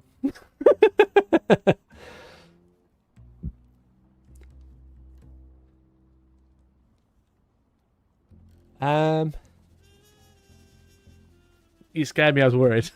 Imagine. Bailiff's here. The Pinkertons are arrived. I might show what I arrived. It's some fun stuff. Need to get some real fast find and replace anything going on. Change a bunch of names and say it's nothing to do with Rebel Moon.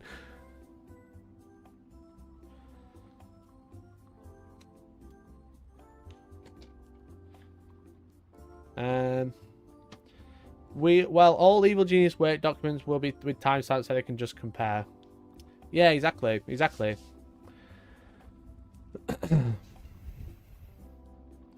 Have they cancelled your Hellstorm serials on Netflix? They actually have, yeah. That's what they came around just to pop around to let me know. Anyway, where were we, chat? So sorry about that. So yeah, basically what they were saying is the World Bible that Evil Genius wrote is theirs, actually. They own that. Because Zach wants to make loads of movies from it, so they need that if they're going to cancel the contract. So their theory of Netflix just cancelling the contract so they can do it themselves starts to sound more realistic, actually. So, allegedly, anyway. Netflix even conceded that it probably could have looked past the incident were it not for certain individuals disliking Mr. Scott's tone of response to Netflix concerns over confidentiality. So obviously, Mr. David Scott, absolute boy, absolute G, was pissed off, clearly, that the Netflix had gone, oh yeah, you've broken confidentiality. But he was like, no, I was there with your lads, and you helped me promote it. Netflix felt like Mr. Scott did not take the issue seriously, which caused Netflix to supposedly lose trust in plaintiff overnight and go back to the contract to look for a way out of the agreement. In other words, Netflix did not genuinely believe plaintiff materially breached the agreement. Netflix simply upset with Mr. Scott and used this to turn the events as pretext to terminate the agreement, plaintiff's intellectual property, and prevent plaintiff from obtaining the benefit of the bargain. Sorry about that. Despite all of the harsh accusatory rhetoric and allegations that plaintiff breached the agreement, Netflix offered to pay plaintiff $50,000 to basically go away, forgive Netflix for its pretextual hijacking of the project, and hand over the game to them. So they tried to get out of the contract. They tried to say, well, it was only it's the way, it wasn't what he said, it was the way he said it. And then went, please go away, give me the World Bible, here's 50 grand. Bearing in mind, Rebel Moon could be an absolute flop. It could be awful, but it could also be huge. No one knows. Netflix obviously want it to be huge. They're happy to pay 50 grand for this tabletop RPG, essentially. And be like, you know what? We'll give you 50 grand and we'll basically sell it ourselves. So much legal aids. Good thing we're used to reading 40k rules, literally. This is what it's all been training for, guys. All these rules breaking I've been doing. Been training to read lawsuits. Maybe I should be a lawyer. I'd be a great lawyer. Personally, for the trailer, I thought it looked shit. Brilliant.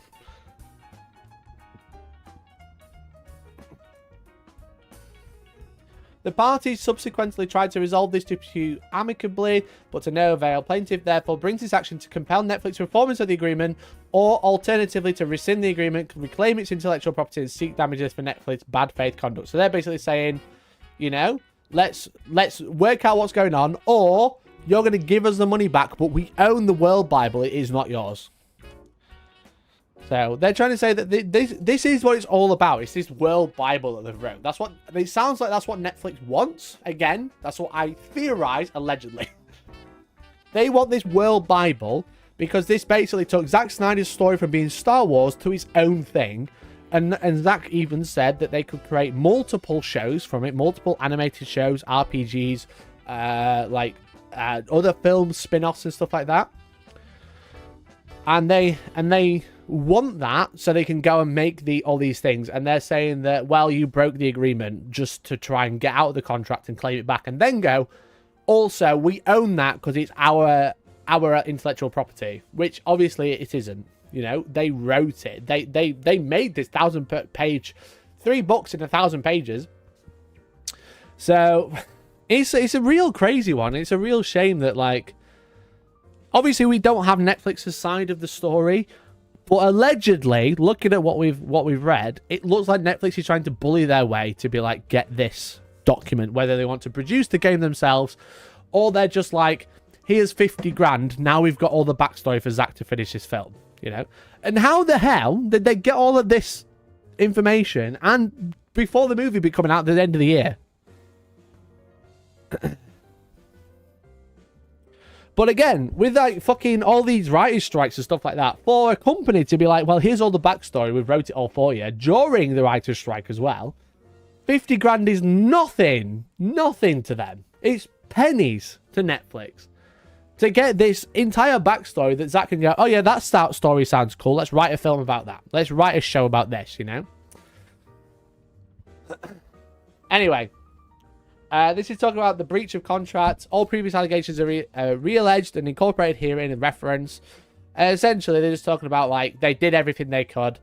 They don't know how much they charged since Red Over Moon. It's a new franchise. The total profits plaintiffs would earn from exploiting the tabletop RPG are very substantial and dependent in many respects on the success of the film. As a result, plaintiff does not have an adequate remedy at law and is entitled to specific performance of all terms, conditions, and provisions of the agreement. So they're basically saying they don't know how much they would be losing because of this agreement going under, because it's a new franchise, but they're saying that they should receive everything that they would have.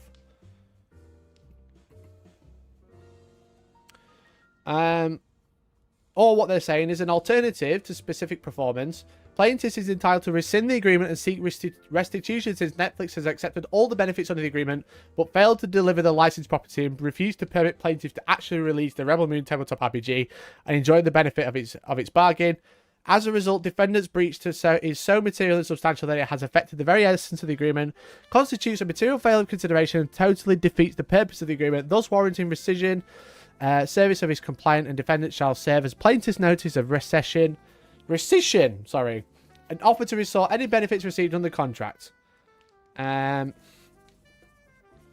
basically they're saying they're going to sue. They don't know how much for because they don't know how much it's going to work. So either Netflix is going to pay up load, they still own the intellectual property, or they continue the contract, you know, begrudgingly probably. And then they're just talking about what they actually had to do.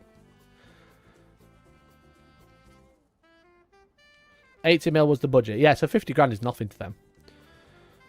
If 80 mil is the budget for the film, 50,000 is nothing. Let's have a quick scrim through, just in case there's anything important that we've missed.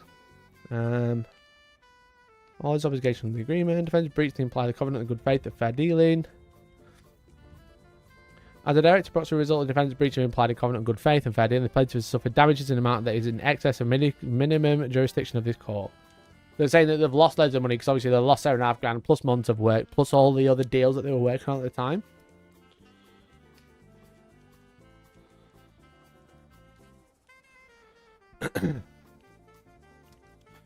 Defendant requested expressly or implied that plaintiff created a comprehensive wheelbarrow that could be used to link the Snyderverse together, and plaintiff created a Rebel Moon tabletop RPG with accompanying player's guide and game master's guide. Plaintiff performed these services as requested, as evidenced by the fact that it spent months working around the clock to complete and deliver Rebel Moon tabletop RPG to Netflix, which is now essentially ready for release. Nevertheless, defendants accused plaintiff of breaching the agreement's confidentiality provisions, then used this alleged breach as a pretext to terminate the agreement, assert ownership of the plaintiff's intellectual property, halt work on the Rebel Moon tabletop RPG, and prevent the game from being released. As a result, defendants have failed and refused to pay plaintiffs for its services, the direct proximate result of which plaintiffs have suffered damages in the amount of success. So this is just basically saying they're just trying to take everything for themselves, and they've costed loads of money. It being equitable for defendants to retain the full value of the benefit of plaintiff's services without compensating. So they're basically not paid for the work, essentially. Because the payment was the licensing agreement, but they're trying to cut that, so they're not being paid for it. And that's about it. I don't know when, but it's going to be it's going to be going to trial with a jury. And it's quite an interesting lawsuit, because it's like, it feels like it's come out of nowhere. I hadn't even heard of this film. I've not even heard of it. Shall we watch the trailer? Oh, it's got loads of downvotes. It's K2. It's right there. Look at it's just a spin-off of fucking what's the movie called with Janesso and Andor? I can't remember what it's called. I can't remember what it's called. What's the fucking which God. I'm such a bad Star Wars fan. I'm such a bad Star Wars fan. What's it called? Rogue One! It's Rogue One! Thank you. What's happening with Evil Genius Games? Like, again, we've been through the lawsuit. We've been through what David Scott had to say. We've seen the exclusive interview with Zack Snyder with the Nerd Queens. And, yeah. What a crazy, crazy situation. But, yeah, like, I am of the opinion that I think Netflix are probably trying to overreach because they know how good this World Bible is and they want it so they can use it without having to pay any more for it. In my opinion, allegedly, that's what I think. But I'd love to know what you guys think. Let me know let me know what you think about this situation because it's pretty crazy and it's one of the biggest stories I've had to cover, I think. So shout out to Evil Genius Games. Thanks for getting us, letting us know about this, and good luck with the trial. I'm rooting for you. What do you guys think? Do you think Netflix are out bullying, or do you think Netflix are right with what they're doing? I don't know.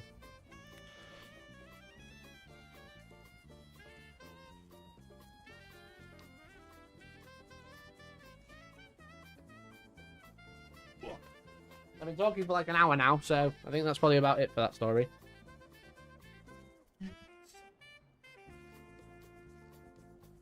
So your inspiration for the film, all of them. Legally distinct laser sword. Yes.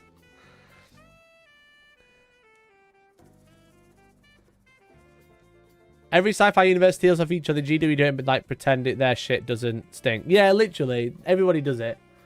But like more important, like yeah, it looks quite generic. It looks like a generic sci-fi film. It'll probably be quite good. Let's be honest. We're all probably gonna watch it. You know, it's gonna be on Netflix. I'm confused. Is that AI generated? No, I don't think so. The point is that the world building was been done by a company and Netflix try and buy them out before and breaking their contract. Because allegedly they broke their contract.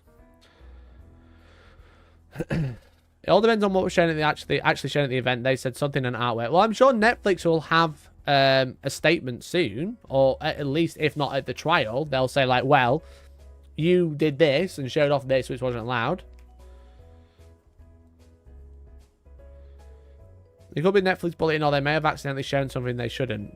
Yeah, so again, like, all we know is that they sent the artwork and stuff they were gonna use at the event, and Netflix didn't say no. And then with multiple employees of Netflix showed off the stuff that they said had not been disproved. Sounds like they did a lot of work and Netflix are trying to get it very, very cheap, allegedly. Literally. Especially with, like, the writer's strikes and stuff like that. Like, this, during, like, probably quite an important period of production, having someone else write your story for you is, like, perfect for them. I mean, beginning of this year, they took on the project. They took on the project in, like, February. They'd finish it by May. The word allegedly has lost all of its meaning now. No, don't lose meaning allegedly. I need you. So, yeah, it's a pretty crazy story. It's going to be very interesting to follow the outcome. We just don't know. Like, from what Evil Genius has said, obviously it's a very biased side of the argument because it's the only side we've got. So we do have to take that into account. They wrote this world. They wrote this player's guide. They wrote this game master's guide. They wrote this whole world Bible that Zack Snyder was like, that's fucking sick, give me that. And now they're like, that's fucking sick, give me that for like really cheap.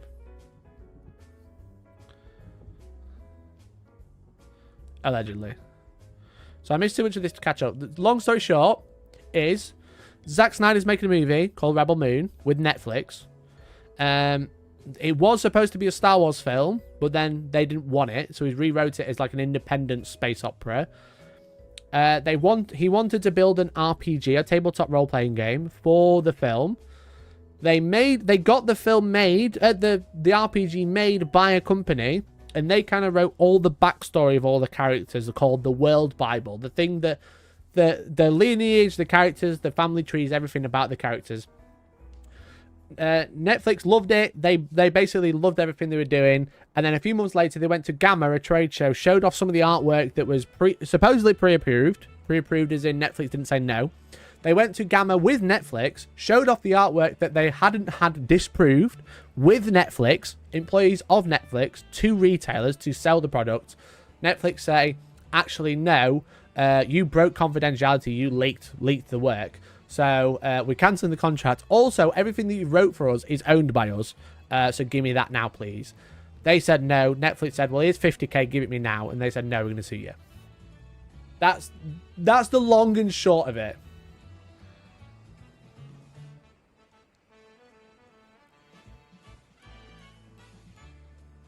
We don't like Netflix, let's make that clear, but it's something that could either be a simple mistake and Netflix sticking to the contract like when GW kicked Mini out from their event, or Netflix are trying to obtain the backstory to enable all future projects to be theirs alone and use this as a chance to Elon Musk their way out of a contract and keep the story. Yeah, like, I'm leaning on the latter, but I don't know.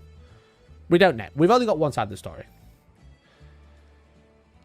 Offer to compensate beforehand does hint to wrongdoing. Yeah, like offering 50 grand to leave them alone is pretty bad. If they broke the contract, they don't need to offer 50 grand. You know? But the contract basically said that Evil Genius Games could make an RPG, pay them 7.5 grand this year, 7.5 grand next year, 10 grand the year after, and split the profits. Just playing devil's advocate, maybe they really disliked his rant, wanted to cut ties and not lose the project. Maybe. Maybe. We don't know what the rant was. He basically said that he weren't taking the breaching of the contract or the breaching of confidentiality seriously. Because maybe it was like, well, you guys came with me. Why would I? We don't know.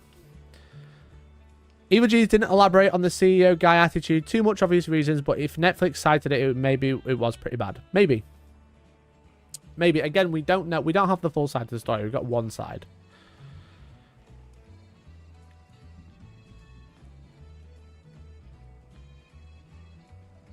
It's a Prince Andrew tactic. Pay them off top of going to court. Yeah, literally. They probably didn't want it to go to court, which is why they offered him 50k. You know? But they did offer them 50k. So what does that say? Why would they offer them 50k if they were legally sound? You know, to me, that seems like an admission of guilt. But I don't know. That is all allegedly. I'm just guessing, you know. I'm just theorizing. I don't actually know. It could be that they just wanted to get rid of it, you know. But they also demanded the World Bible, which wasn't part of the agreement. So it starts to sound a bit weird. But we've only seen one side of the story. It's gonna sound weird because that's the narrative that Evil Genius Games wants. Which is fine if it's all true, but we don't know because we've only got one side of the story, and that's what we've got to keep remembering. That's what we've got to focus on, chat. We've only got one side of the story.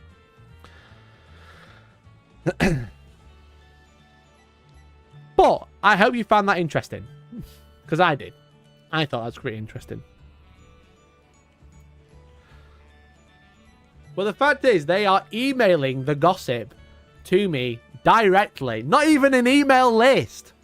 Dear Mikey, from D. Todd Scott, the CEO. I'm getting the news right to my doorstep now. This is because I'm a well-renowned journalist, as you all know.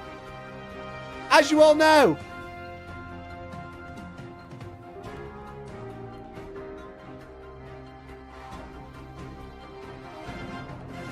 What is up, ladies and gentlemen? Welcome back to the news.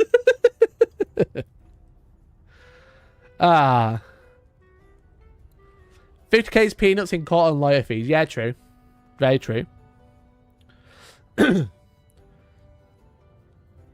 Because of bad publicity alone in the States, Netflix bullies minority-owned company. Could be why they offered the 50k, but like you say, until we know more, it's all speculative. Yeah, true. Yeah, it doesn't look great. That's for sure. It doesn't look great.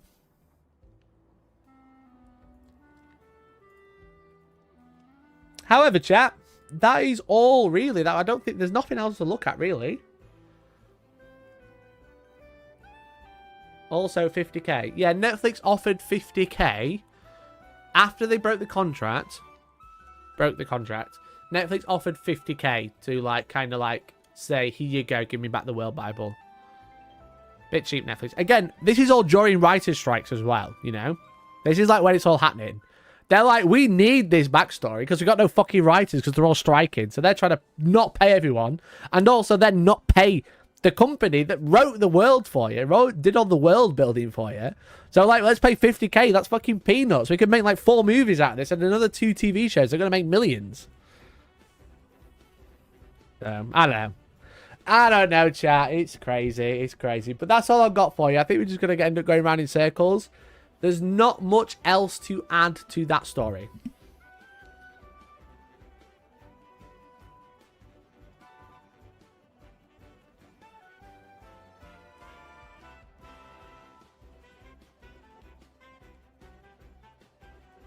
You can't be an auntie, you can't sweat. True.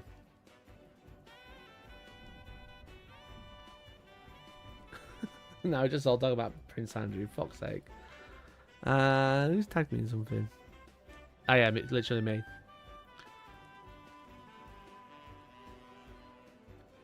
Nick tagging me in the very old gif of Michael Jackson saying allegedly. Anyway, chat. Let's talk about some terrain now, shall we? That's the other part of today.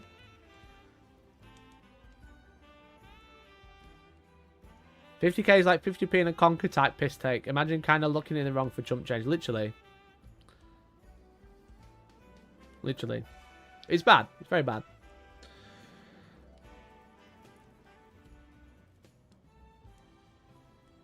Anyway, let's talk about some terrain. Let's see if my link works. Does that work? Maybe. It should. Nightbot, let's go, baby. So, as you know, my tournament is happening at the end of this month. And one of the last tables of terrain that we added, that I've been printing for the past week or two, is player-placed terrain. Now, we use 5 different types of terrain. We have WTC-inspired, LGT-inspired, Game Mat inspired, Games Workshop US Open, the ones they recommend in Leviathan Compendium, inspired, and also player placed inspired. And player placed has some bad rep, but I think we've built a pretty good table for player placed because all the terrain is pretty good. The problem we have with player placed is sometimes the terrain can be a bit hit and miss, a bit small, and it kind of like doesn't do a lot. But my favorite terrain to 3D print for player placed is this stuff. This is the Damocles set by Proxy Wars. I've just posted a link in chat. ! Proxy Wars in chat to get a link. And there's also, if you type Hellstorm at checkout, you also get 10% off. And every purchase directly supports me as well. So that's something to consider if you do want it. But this is 3D printable terrain, as you can see. And the reason this is quite interesting is it's because it's very quick to print. Now, what you'll notice is on the inside, like normally with terrain, you print it upright and then you get loads of detail on both sides. Now, this is very much tournament terrain, okay? As you can see on the inside, there is no detail because it's actually printed flat to the bed here and all these walls are. Because what that means is it can print very fast. Now, you are left a little bit to be desired on the inside. You can do a lot here, though. There's extra bits you can print to stick on the inside. But as you can see, it's really nicely detailed on the outside. It has a bunch of cool little details. And it's quite a large piece. It's about 9 by 9, which is pretty fun. If it becomes a massive story, Mike, ask Evil Genius Games to sort your press pass and cover it. Yeah, definitely. So yeah, so like it's a little bit plain on the inside, but it makes it really quick to print, and it's also really cheap to produce. This is like a couple of 100 grams of filament, which means it's probably costing like 3 or 4 quid to print a piece like this.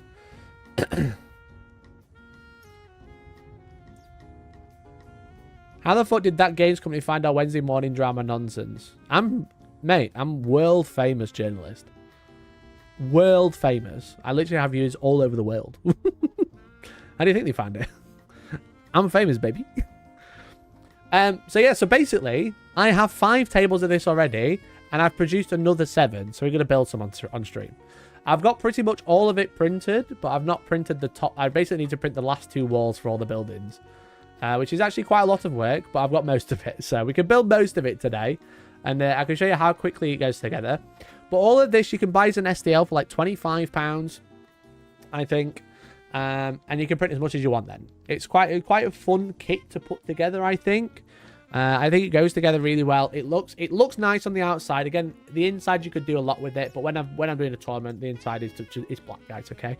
But it stands really quite tall. It's very sturdy. You can put quite heavy models on there.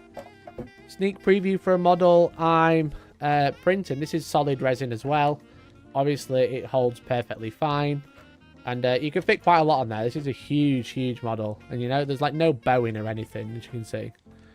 So, it's very sturdy. And the most important thing when you're wanting a lot of this stuff, it's very quick to print. This building, you could probably print... If you did it just one building, and you were printing all the bits of one building, probably print it in about a day. Can I survive the people's elbow when I roll a 100th one in a game? They'll give it a good go. Which so many it is, yeah, mate.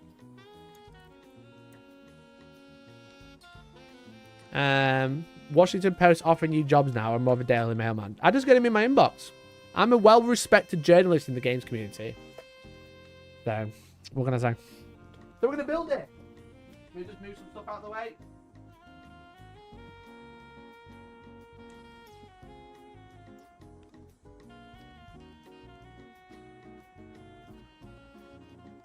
I've been doing some other stuff as well, chat, you see. I've been a very busy boy.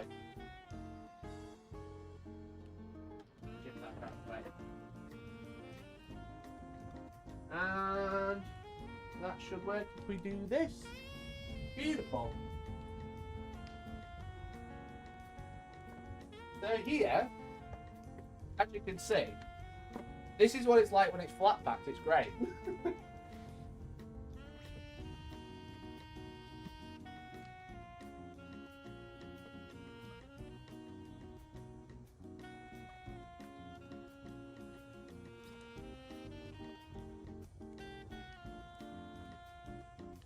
Let me just open up chat so I can see what's going on.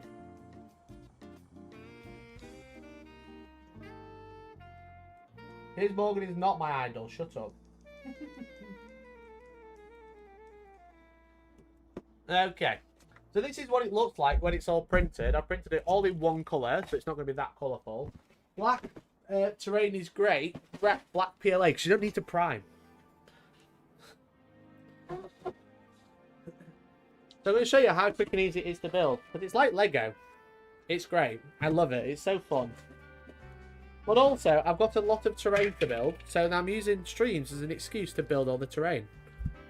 Also, whoever just made an order, thank you so much. Thank you so much, whoever just made an order. So yeah, if you use !Proxy Wars and use my discount code, you'll not only get a discount, I'll also get money from it.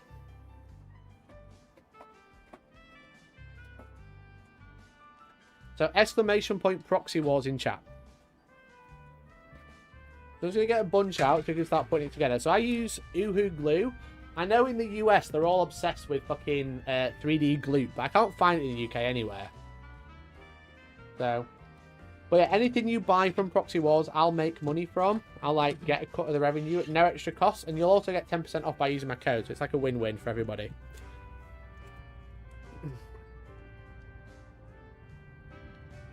If you order some dice on the 12th, will they arrive in time for All Stars?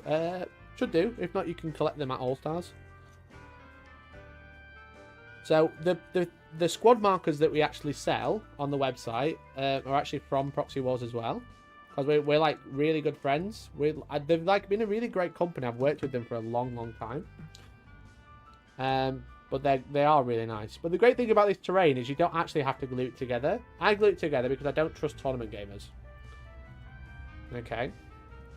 But yeah, like for example, I've just glued that side in. If you wanted to, it actually clicks together. If you wanted to. I don't trust tournament gamers, so I will be gluing it. But let me just move the camera up a little bit. This camera's not used to terrain. It's normally used to a close-up of some models. So essentially, as I said, it prints flat to the bed like this. So you print 2 of these at a time. You can get them out in about 4 or 5 hours. And everything prints flat, which makes it very quick to print. And also means if it fails, you don't lose loads of plastic because you're printing little bits at a time.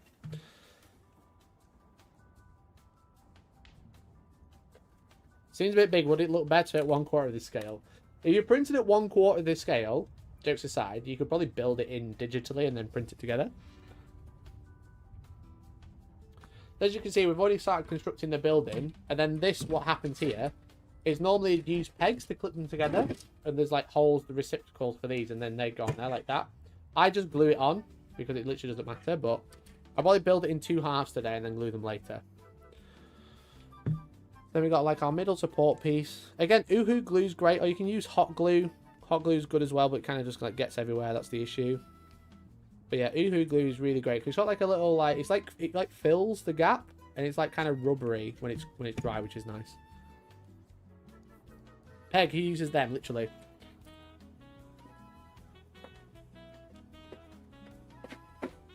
So let's let that dry a second. We'll start building the next bit.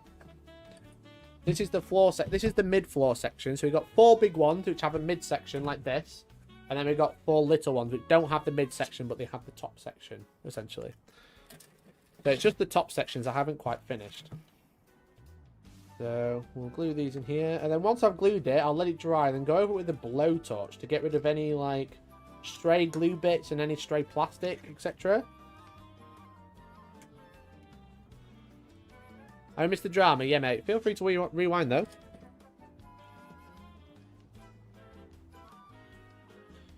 I always do it in order with my title.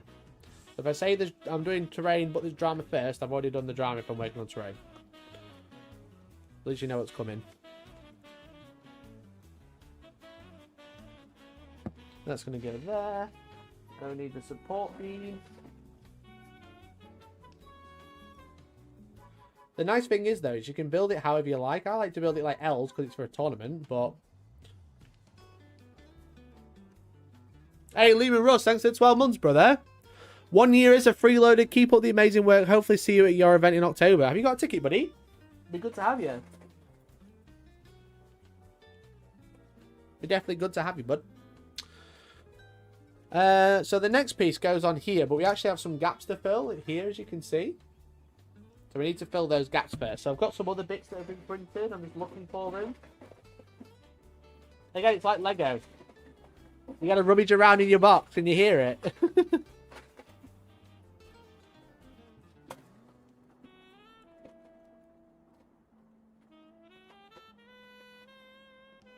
There we go. Found one. There's 2.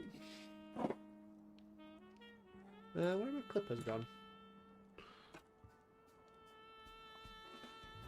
I lost my clippers. 1 second, chat.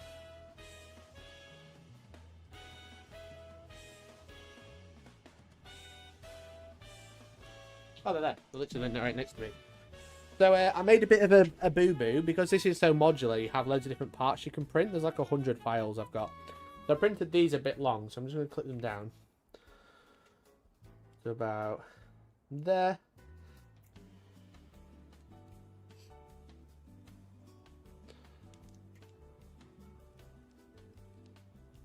Nima Roster Jamie is making now journalist working for the Daily Mail covering the Tory Party conference. Fuck the Tories. Fucking despicable humans. Anyway, this bit is actually quite fun because what it does is slides into this gap here, and what it does, it joins the center pillar to the wall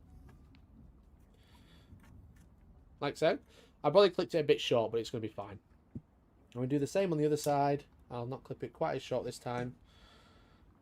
It's just because I printed the wrong file, so I printed them all a bit too big. But Well, printed a bit big is better than way too small.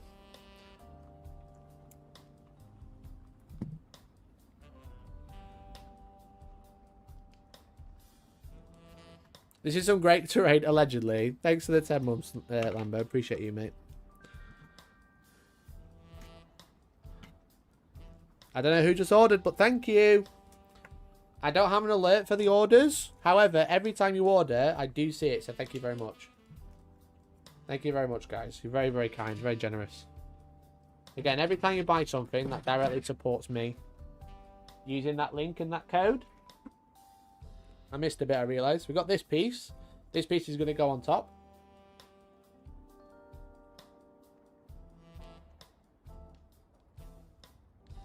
Put a bunch of Uhu glue in there just so it holds nicely. I hope you're watching, Nick, because this is our day Saturday, by the way.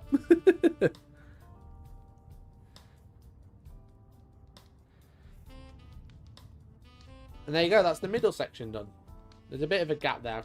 I've cut it way too short. I probably could have filled it back in, but it'll be okay because I'll just get another piece and I'll melt it on. If you print the right size though, chat, you have a great time. So then this one. That's probably going to be too long now. Yeah, that's too long because there's a bit at the bottom. So I do need to clip that bit off.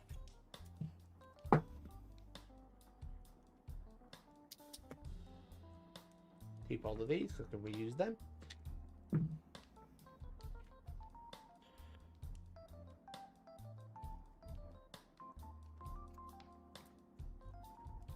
And that goes up there.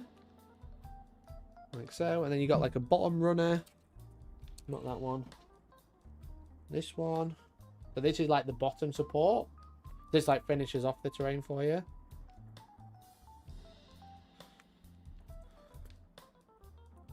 I'm already running out of this glue. I bought 20 of these the other day. So then... Oh, no. Put glue on the other side.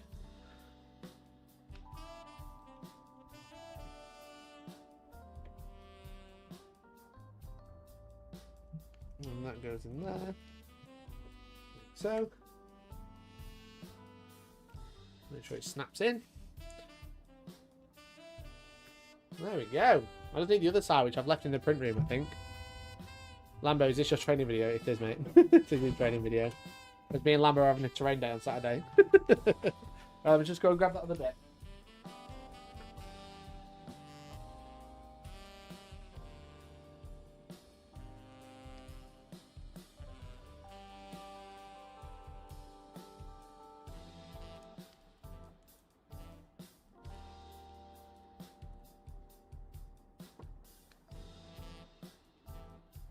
I need to do the other side as well. And just printed these are fresh off the printer this morning. Let's make sure they're the right way. Let's find a little clip thing. Trim that. Put some glue there. Put some glue there.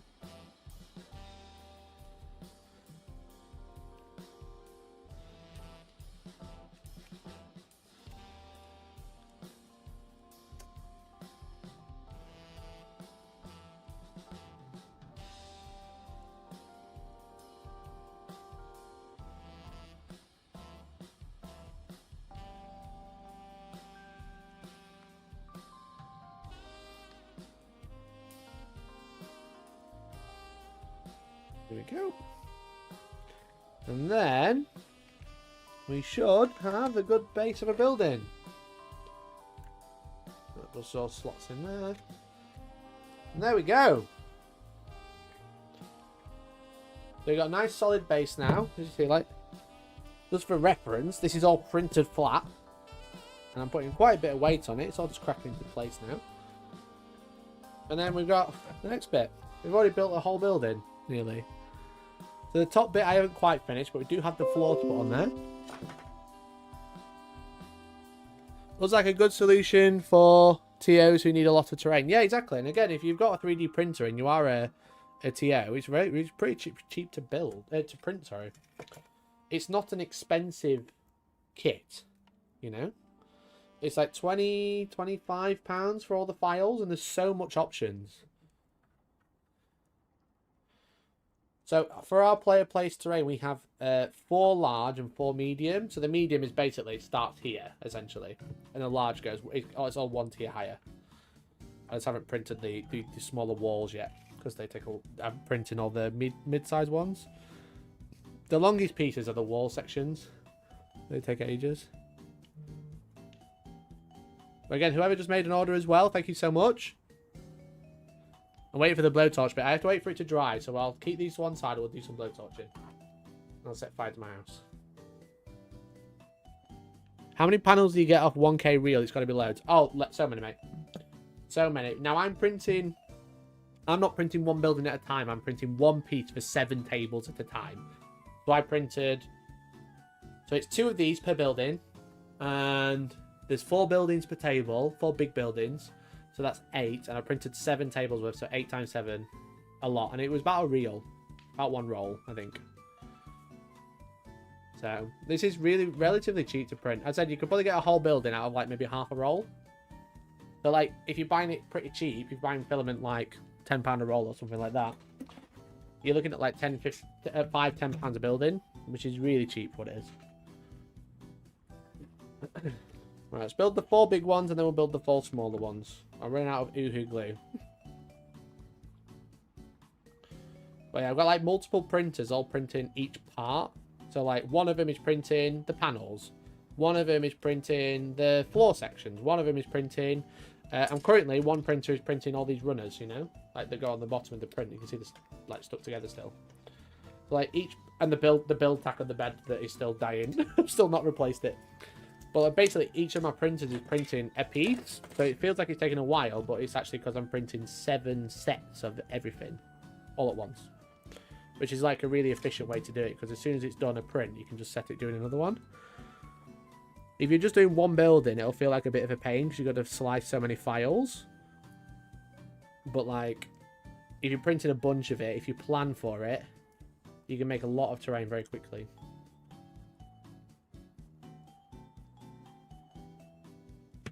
I get the most out of my Uhu glue. The fact that it snaps together, you could print it, build it, play a game, and then take it all bit to bits again and store it in a little box. Like, each one of these really useful 34-litre boxes, I've got 2 tables of terrain in. You know? And it's not, like, a small amount of terrain. It is a really smart system. I really like it. Again, it leaves a bit to be desired on the inside, but when you're playing a game, does the inside matter too much? You know? It's designed for fast bulk printing. Yeah, it is. It definitely is. Right. Down to tube number 3. Chat, I have bought a lot of Uhu glue. A lot of Uhu glue. It's a hell of a lot cheaper than buying it one at a time. Okay. This is tube number 3 that I've since yesterday.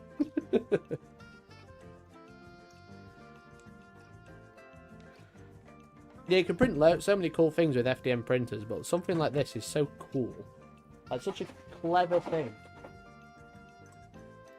There's like, yeah, you can print anything, like, really cool looking. You can print loads of cool, unique buildings, but also you can print stuff in a clever way. Gonna have your face in the Uhu head office under Customer of the Month. True.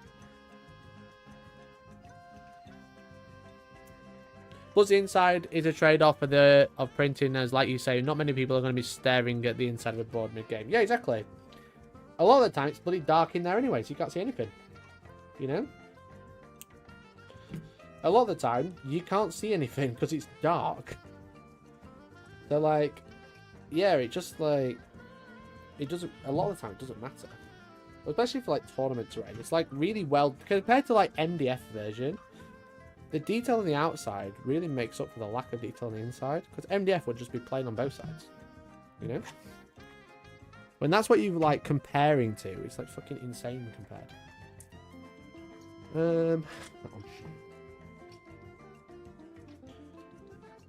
But yeah, like Proxy Wars, I've worked with Proxy Wars a lot. I've worked with them and Creed's Miniature Painting. That's like his brother. They're just such cool guys. They're really passionate about the game and about 3D printing in Warhammer. And I've worked with him for a long time. Like, obviously, I sell squad markers in my store. I essentially have like free reign to do whatever with their products. And they sent me a bunch of this terrain to like play with. And I was like, that's pretty cool terrain. And they're like, oh, well, we'll send you loads more. And I was like, oh, thanks. And then with that, I was like, okay, well, I can kind of like make some tournament terrain with this. Do you want to sponsor the event? And they're like, yeah, how much more do you need? And I was like, well, I just need this, this, and this. And they really sorted me out. And yeah, we've had like such a good working relationship ever since. So like, as I said, like whenever you buy something, I get like a cut. You get 10% off, which if I don't tell you get 10% off, then I actually make more money. But you guys get 10% off, and I like make a cut of it as well.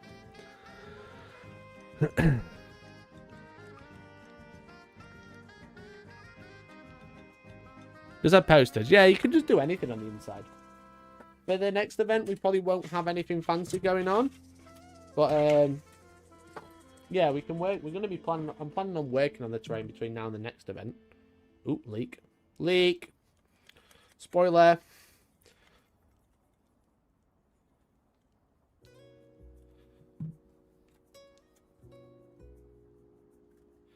They did do phase 2 where they redid a lot of pieces that are double-sided, more designed for resin printing. Yeah, for sure, mate. Yeah, so they have reworked it. This is wave 1 essentially. This is the older stuff, but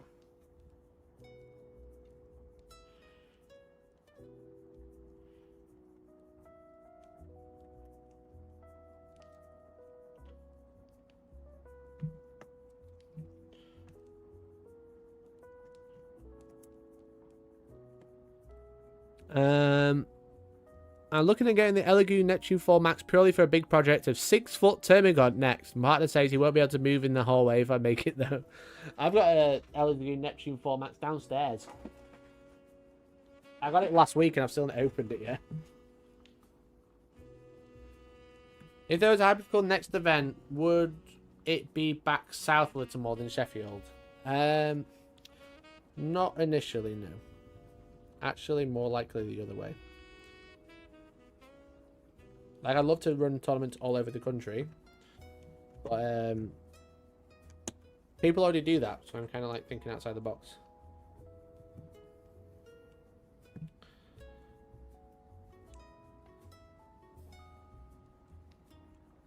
I'm going to clip a little bit less off. I think I keep clipping off too much. I'm going to try that much.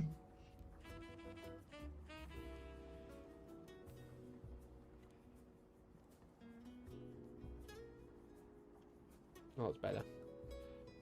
Tournaments in the sea. What? All hypothetical events towards the north all hypothetical events need to go towards Scotland. Well, there's not many large GTs towards the Scotland area. There's no like 100-man events in Scotland. Jokes aside.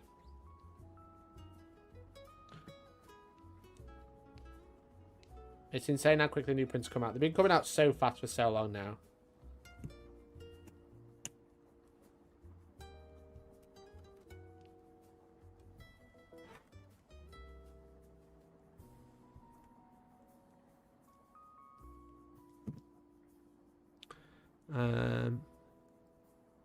I think Neptune 3 Plus was only out for like 3 months before Neptune 4 showed up. Yeah, like, it's nice because Elegoo kind of like...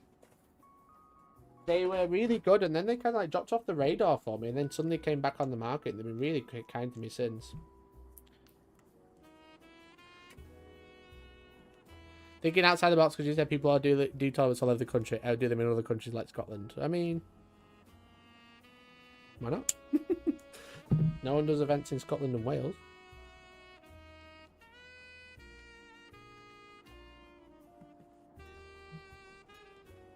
Outside the box, baby.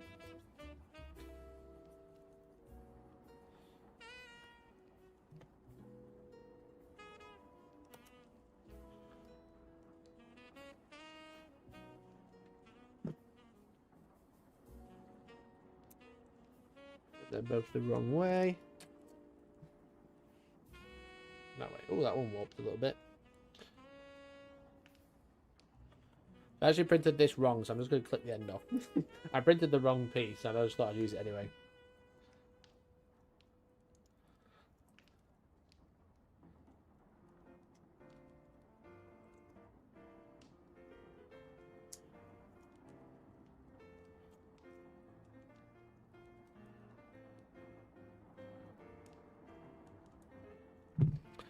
So does it really matter which 3D printer you get if they're always innovating? It's kind of like phones, right?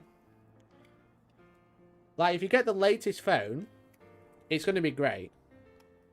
But like the next phone is going to be like ever so slightly better, but not crazy better. But then the phone after that might innovate again, which is probably like, oh, actually that's going to be quite good. I could do with that. And then the phone after that, you're going to be like, well, I've got this one now. I don't need the new one.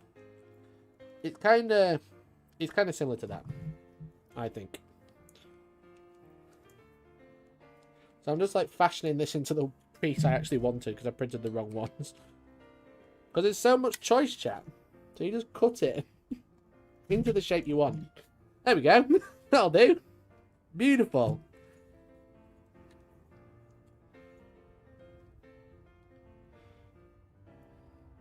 Oh, the top layer is fucking shifted as well. Yeah, this is definitely a failed print, but because we're gluing it together, we can just fashion it back into shape. Just clip it out, it'll be alright.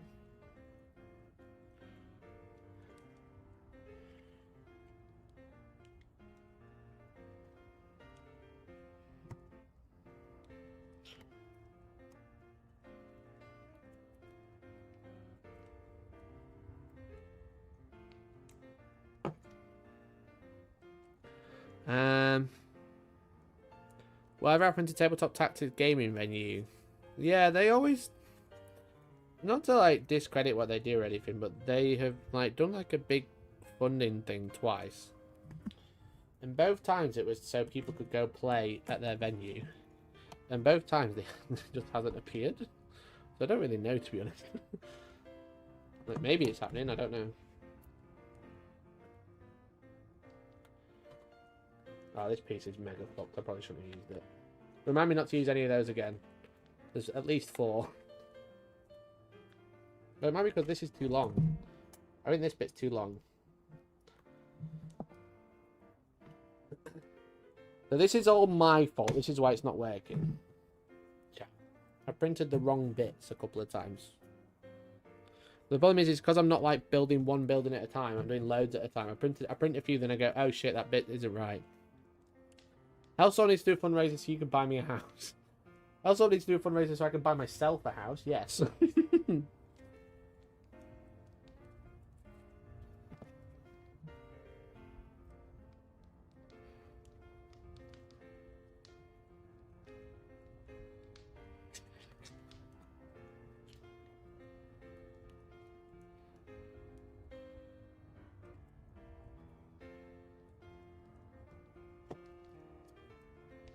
If anyone wants to buy me a house, you can become a member today for as little as £1.99 a month.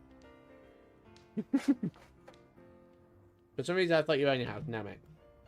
Mate, I'm a YouTuber. Of course, I don't own my house. I can't afford that. I'm one of those poor YouTubers who's only just scraping by. I have horrible neighbours and a horrible landlord like everyone else. Buy a warehouse and run tournaments in and live in the roof space. I'm sure Georgie would love that. Oh, this one's a bit bent as well. Oh, I might have to get the blade torch out for this one.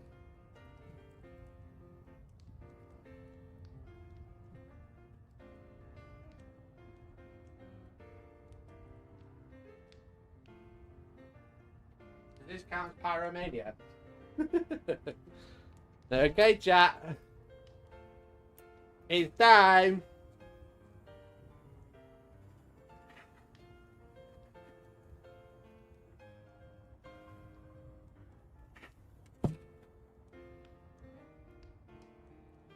Oops, I set it on fire.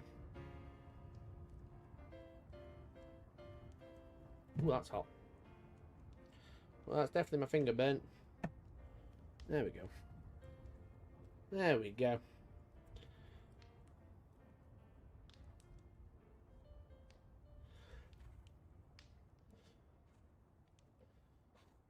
Sorted it. Sorted it, chat.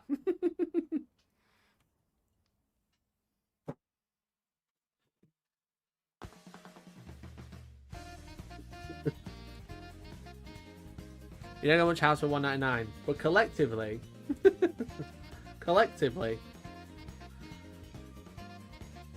I definitely burnt my finger doing that, chat. I won't lie. A bit of plastic stuck to my finger. I think it's because of the UV glue.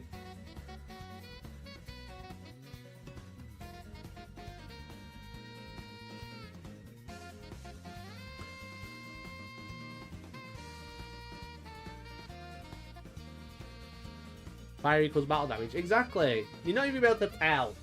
You're not even able to tell how I just melted that back into shape. Warped prints, just fucking melt them back into shape. I am your maker. Listen to what I say. Chat, I've definitely burnt my finger. My finger hurts so much.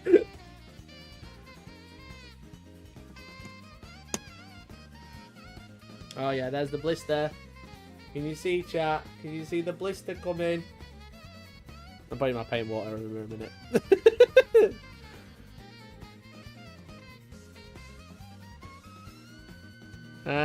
Not saying the gaming venue was used to live in, but there definitely was, and it got closed down for being real shady. Really? Which one? Allegedly. Pop it, it's not even fucking made yet. 3D print each brick. I could 3D print a brick. They do make 3D printed houses, you know. But they're 3D print concrete.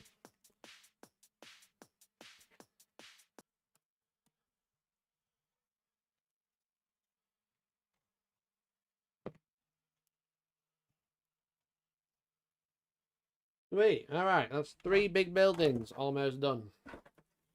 Just putting them in front of the camera now. How's that, chat? Oh, someone else at my door.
I have returned. My apologies.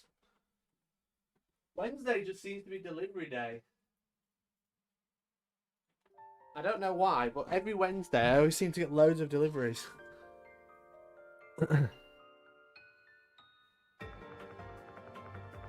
Why doesn't plastic glue work, and when did you buy those OO shares? Plastic glue doesn't work because it's the wrong type of plastic, basically.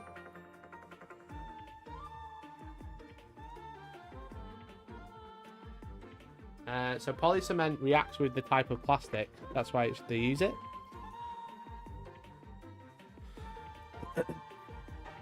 You're in the building, chat. As you can see. This is like line of sight. Can you draw a line of sight? Over here. Obscured, mate. Okay, what we got next? We've got one more big building to do. We're in Teesside. Anything south of Yorkshire is like south. No. No. This is the north.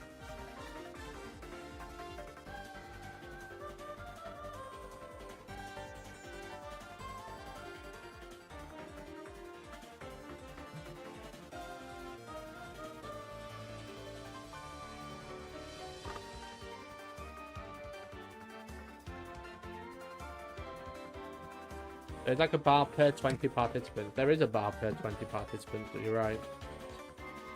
No, this one was a bit fucked. This one's gonna have to get melted, chat. It's the wrong side. Oh no, it's on the right side, actually. There you go.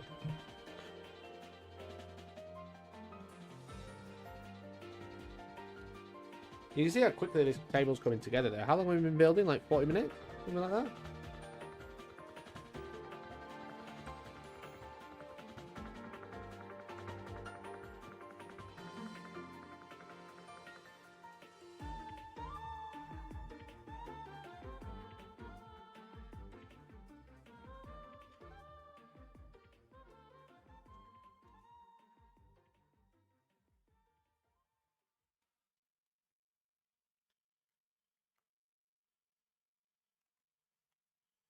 How far down does it come?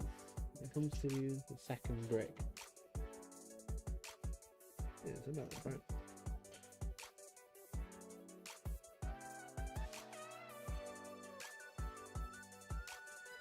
The other thing holding back the Scots up there, Polysmet doesn't work on all platforms. It doesn't work on Tic Tac sweet boxes, for instance, so it makes a nice little palette for it.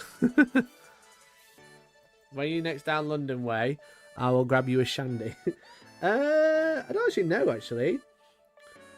I'm speaking to Guy about going to Colchester. Again, for another collab, which would be really cool. But I actually know when I'm next down in London. I avoided going the other day, just because I hate driving to London. I don't lie. Driving to London is shit. Every time I seem to go to London, something happens on the M1 where I get like a 3-hour delay. You know? Oop.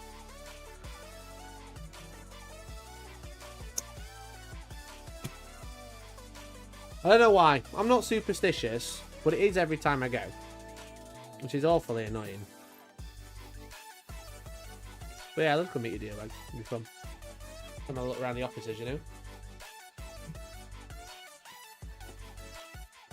Are you working in well-ventilated area? Gave myself a headache for getting to open a window. What, with Uhu glue? I'm built different, mate. And if I get high, that's more entertainment for you guys. It's like a win-win. It's great. It's a well-ventilated room, but the window is shut. I probably should open it through there. I'm so used to it because, like, my late granddad, he used to use Uhu glue all the time because he was really into model railways.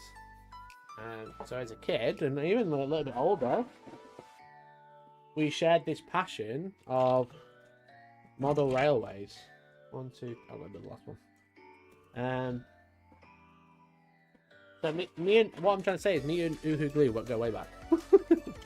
Those two. I'm missing one of the mid supports, I think. I think I must have miscounted.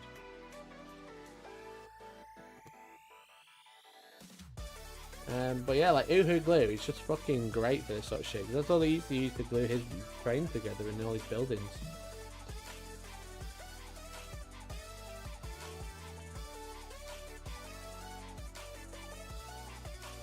Well, great time. I got all emotional now. I didn't really think about it. It's just the smell just then reminded me.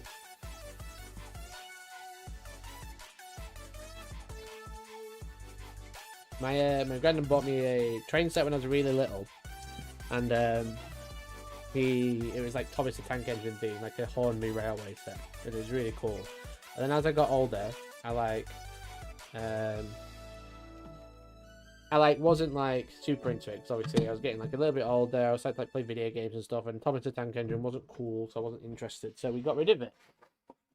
But then like a few years later, I got into Warhammer, and when I was like 13 or something like that, I like got into Warhammer, and I was like into like painting and stuff. And he was like, well, he was like kind of like out of the train set thing because he kept like having like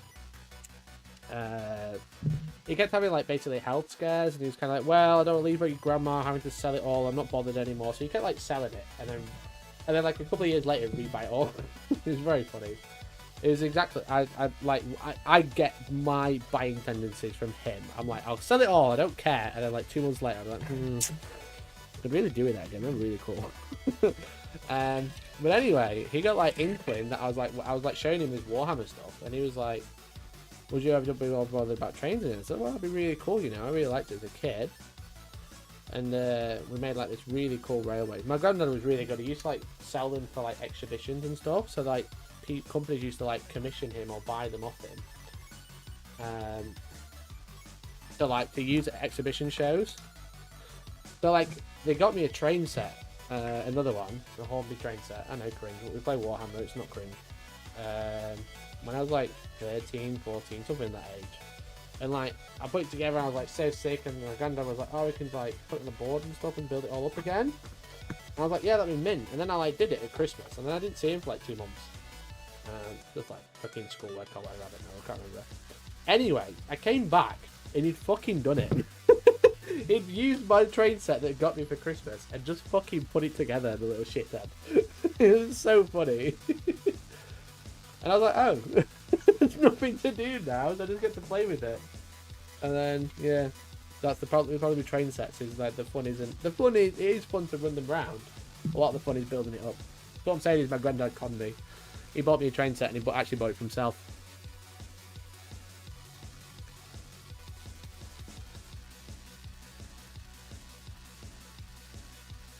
Rod Stewart is the ultimate train enthusiast. He used to love Rod Stewart as well. So anyway, what I'm trying to say is my granddad conned me out of my own train set. Because he wanted to build it himself. You know what? Get it. Get it, King. That's what I say.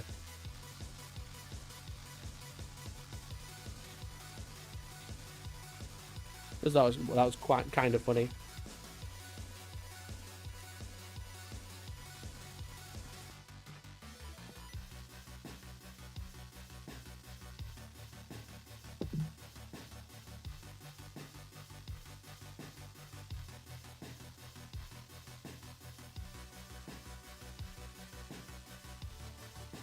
And then I got bored of it, so I sold it again. I've never had one since. I've always wanted to do another one though. But like with Warhammer, I don't have like a lot of that hobby is filled up. But I'd probably only be doing it to like honour his memory, I guess.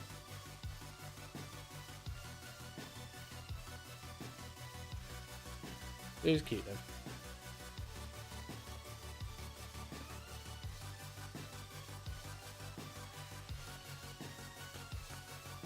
Also Wednesday stream where the host processes his train stealing trauma. Yeah, exactly. I got robbed by a family member.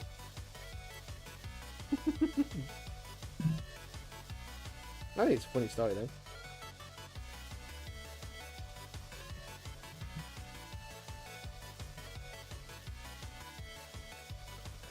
Yeah.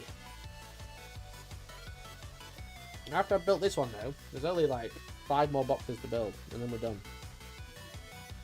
We're making like really good progress. I'm quite happy with like how close I am to being done.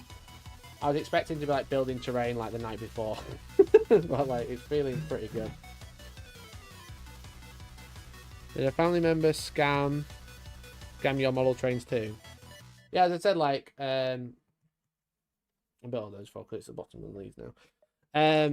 Yeah, like my granddad, like they got me a train set for Christmas, and my granddad was like, "I'll help you do it," and then he just did it all while I was away. He like bought everything for it and like did the entire board. So I basically got it for Christmas, and like February it was already fully built, ready to go. And I was like, oh, okay.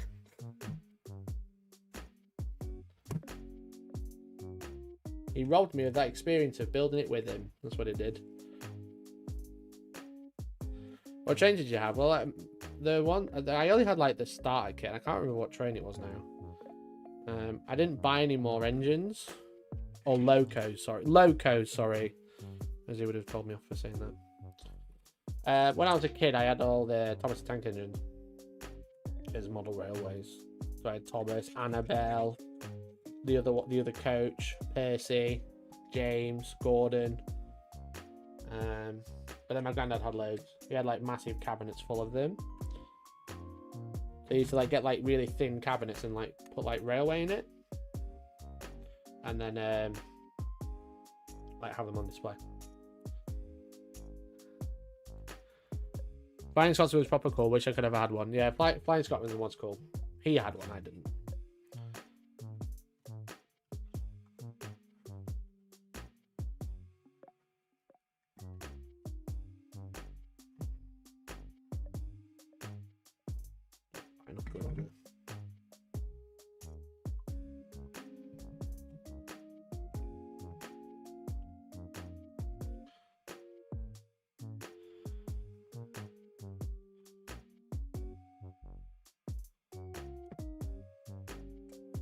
Cool, just 3 more of them to do, and that's the table mostly done.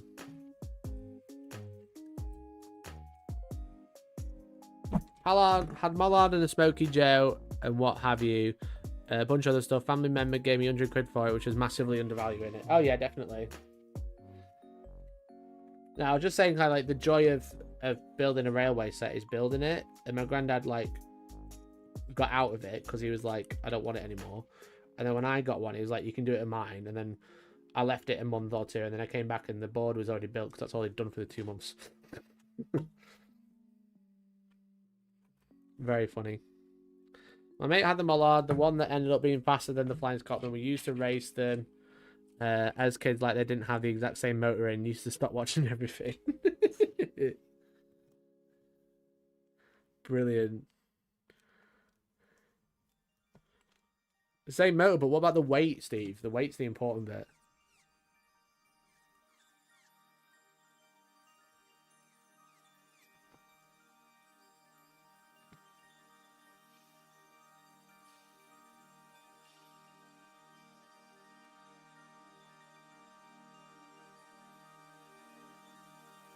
I remember going to BT's as a kid to buy playing kits. What's BT's? I never heard of that. I'm showing my age now. Am I a millennial?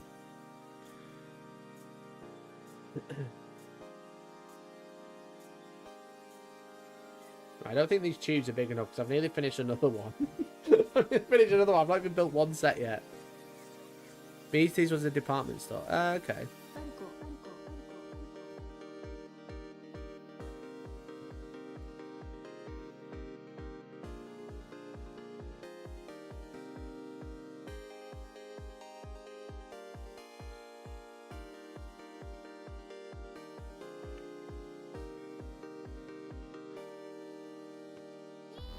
Got bought by House of Fraser. Well, okay.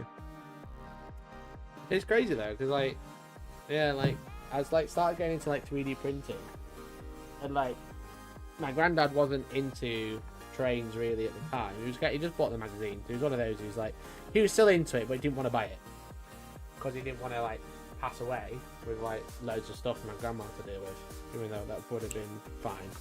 We always told him it was fine, but yeah, like all the magazines he was reading, all the Model Railway Monthly or whatever they're called, we're all starting to talk about like 3D printing, and we were like, well, you know, I've got 3D printers, we could make some.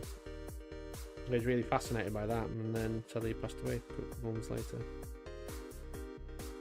Which was pretty shit, to be honest. I tried printing him a train, but I'd only just got into it, and it fucking kept failing. It came out proper shit. So I didn't give it to him in the end.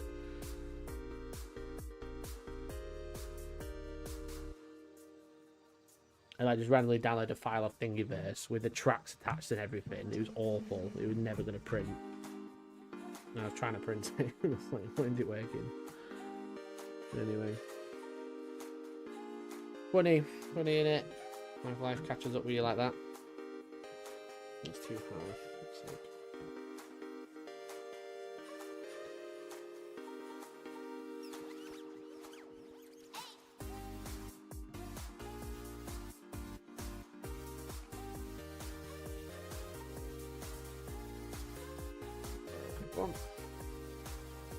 Right, how much can we get out of the last tube before I start? Oh, quite a lot actually.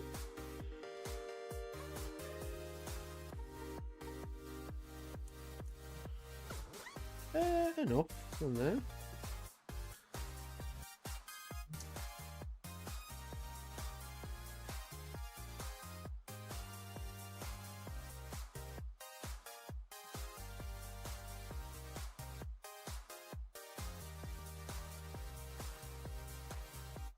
Mikey, where are the...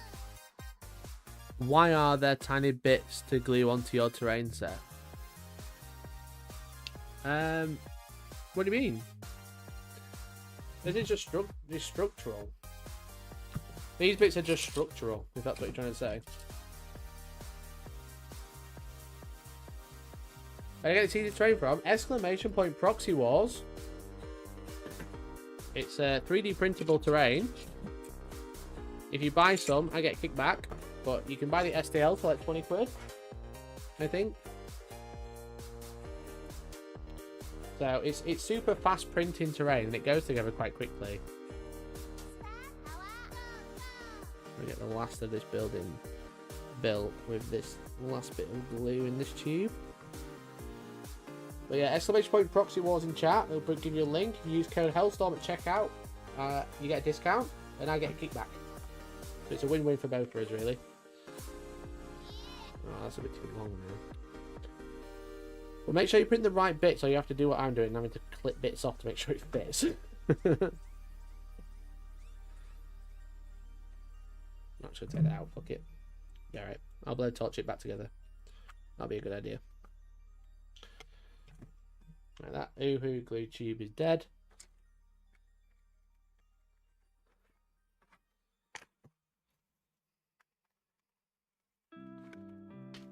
I actually haven't printed any pegs, Steve. On purpose.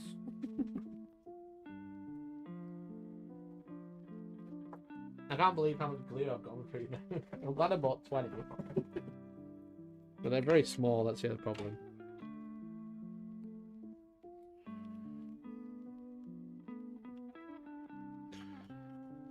But it was like £12 for 2 50mm or £20 for 20 20mm.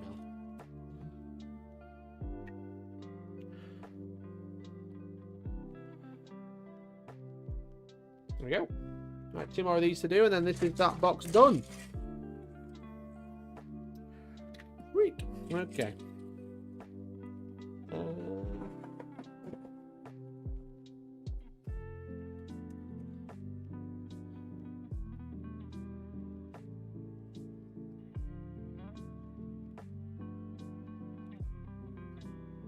You sure love to talk about pegging? He does. He's obsessed with it.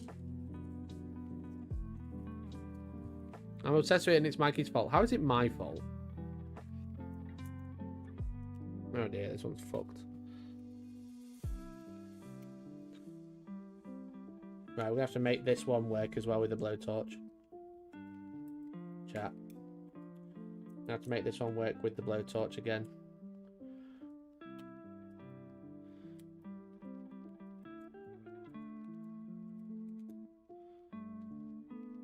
Look at that one, there's a bit of a stain.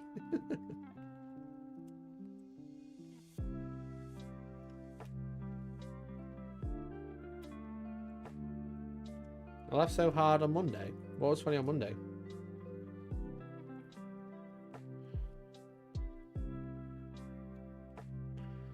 My stream, obviously.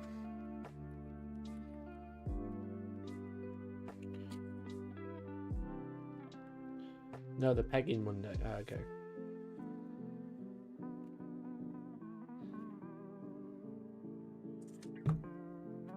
I remember.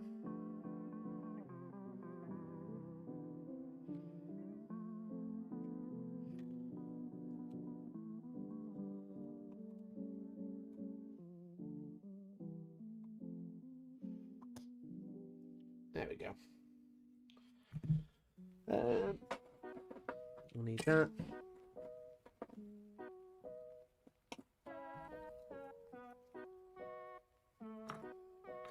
Interesting, not a blowtorch, it's an Infernus torch. It is.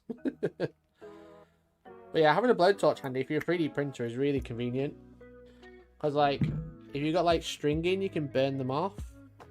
And get them out of the way. Much quicker than trying to peel them or sand them or whatever. It's so much more convenient.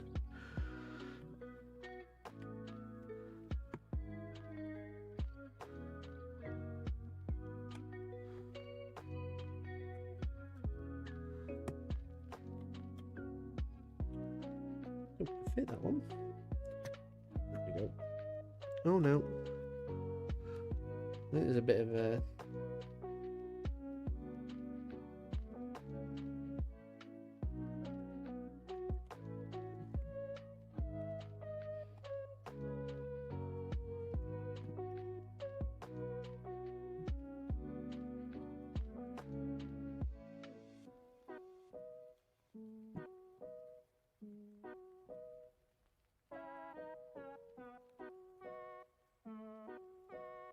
Try the other way. See if that helps. Why don't it go on? Right, grab there. Huh. Maybe they do have an orientation, I just didn't realise.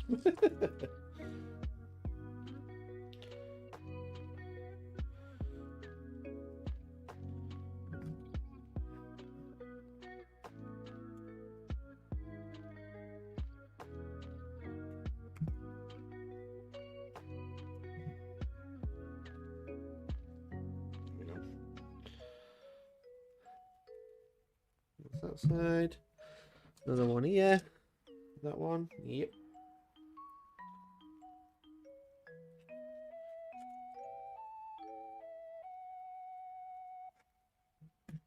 Oh, I haven't got a gap filler in it.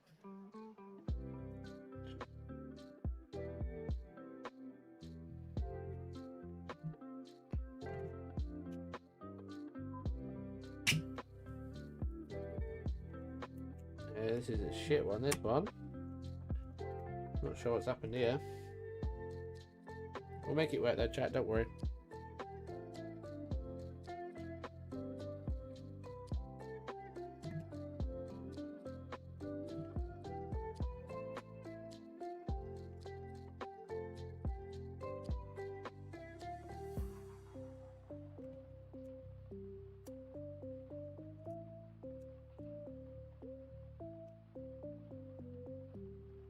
It just fucking popped through the bottom of there, look. Fuck knows what I've done here.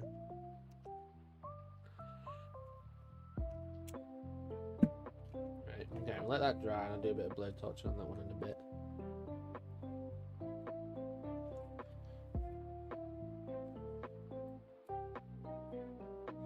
Maybe I should have just not bothered with this piece. I've probably got spares, I don't know why. Anyway. That floor's broken, we won't use that one. This one.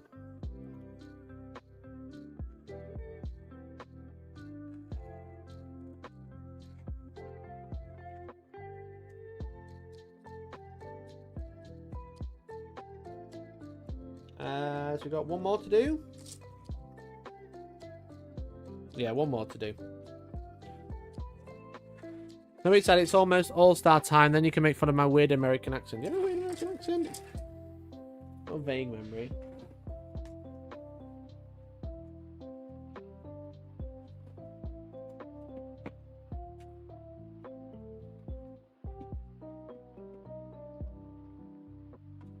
Oh, it's literally there. I'm not rooting for it.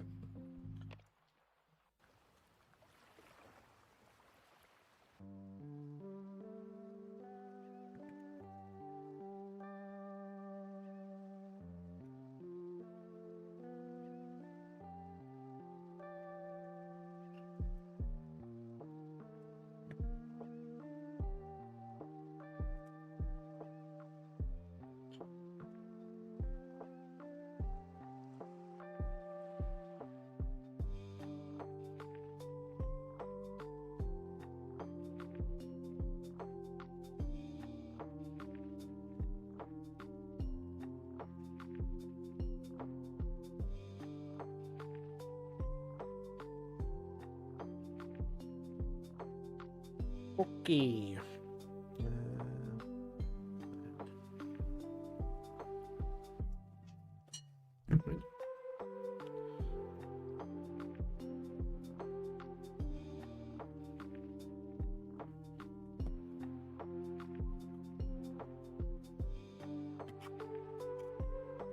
I keep clipping them too short. What am I doing? God damn.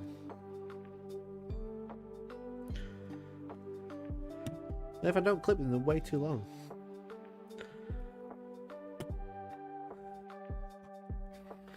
There we go. Right, let's measure this one. It's above that line. Oh, this one's broken. Okay. Great.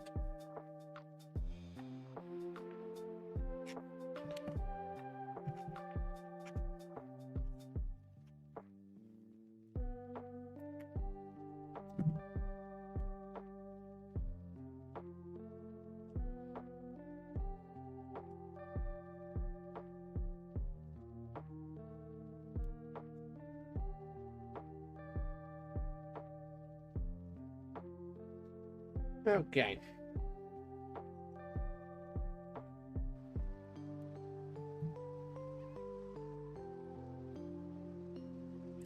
Print the right size then. Yeah, that would have been an idea, Steve, to be honest. It was only after I printed 50 I realised. Annoyingly. Out of curiosity, how big is Magnus, and more specifically his staff glaive compared to a Dreadnought? Does anyone know? Magnus is massive if you include the wings. If you don't include the wings, he's probably about the same size.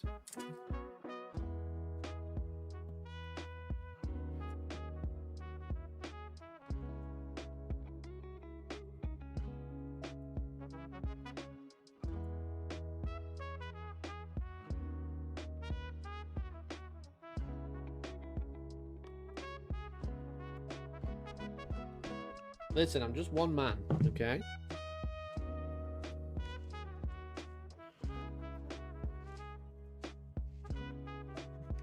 One man, alone in the world, trying his best.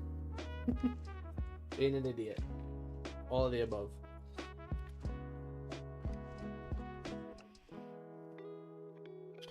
Okay, that's a table of terrain built.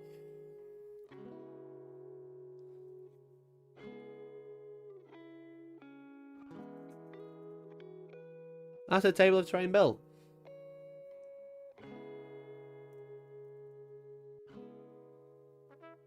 I don't think you're allowed to play Magnus without the wings. We're not talking about playing. Shut up.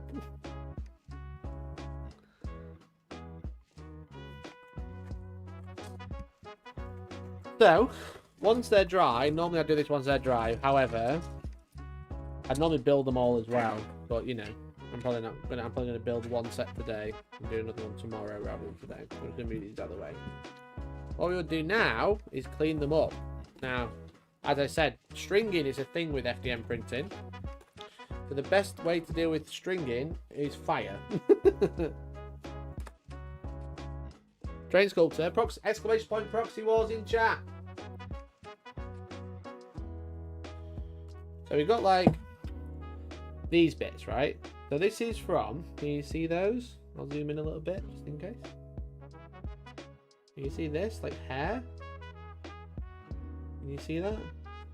This is what's called stringing, and this is created when, essentially, like the printer, think about it's printing this way. It'll go bzzz, and then it'll move, and it'll go bzzz, and then move, and go bzzz, etc. And what happens is, fuck me, that blister on my finger is huge. What happens is, the filament in the nozzle, it retracts, right? But if the filament isn't quite retracted enough, you'll have like a little bit of residue and it drags it across and creates what's this called stringing. So you can peel this off, but it's annoying. And when you've got lots of prints, you can't do this everywhere, especially when it's like in the bit of the details and stuff like that. So stringing is caused from like filament, kind of like just stringing out, you know? You've got hot plastic that's being dragged around everywhere. Filament is going to string, and it's quite normal. So what you do is you take a blowtorch and you just melt them. Like so. And what they do is they just retract so quickly that they disappear. You know, into nothing basically. And this helps get rid of like the excess, a little bit of excess glue. I wouldn't suggest setting glue on fire, but like the little stringy bits that get left of using Uhu glue do melt down into it, which is nice. You can't go you gotta go quickly though, because obviously plastic is designed to melt, and as you see, it warps straight away then. It warps straight away. As you see there, look, I've shot it a bit too much, it's already bouncy. Because this is really thin terrain, but if you give it a quick whack, you can get like much cleaner results for your prints, and you kind of like numb the edges, I guess, as you can see, compared to like one that's printed without, if we got before and after, you can see it's just looking much cleaner print. So that's the last job we need to do. I'd normally do this when they're built, but I'm going to do it now because I've got it here.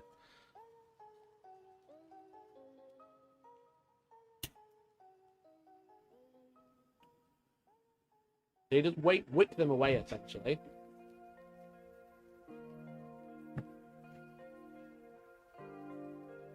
There's a bit of one like there across this hole in the center, so I just wick that away. Again, it's quite wobbly now because it's nice and warm. But it's just like a quick little dashing, and then you get rid of all the stringing, which is what you want. But yeah, it's like when using Uhu glue, it's exactly the same. And we're getting rid of those as well by doing this, because these will just brush off, or if you paint them, you won't even notice when they're still there.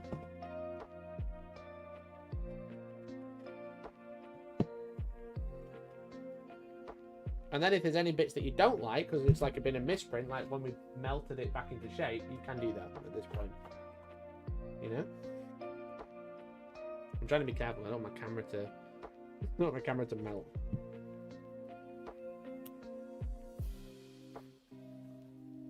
But this is what we use the blowtorch for in printing.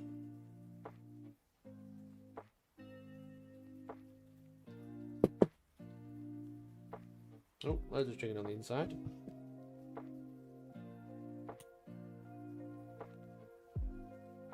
You can also use a heat gun for this, but a blowtorch is much quicker and you don't have to plug it in. I don't have a heat gun, but I do have a blowtorch.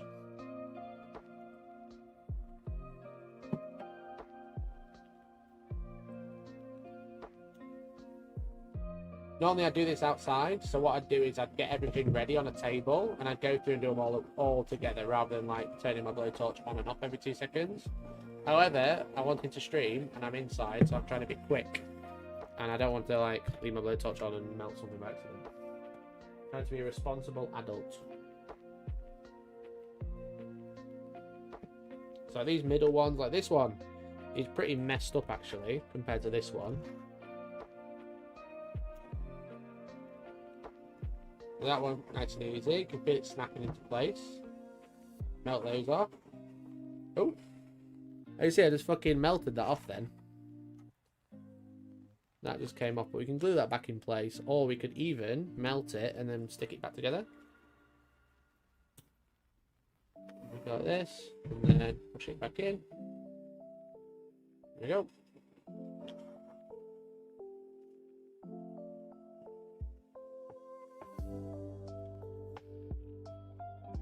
So if messed up terrain can work with a whole bombed out city field. Yeah, exactly. So like little straggly bits you can melt off, but then you can just go, well, it's been bombed out, so it's fine.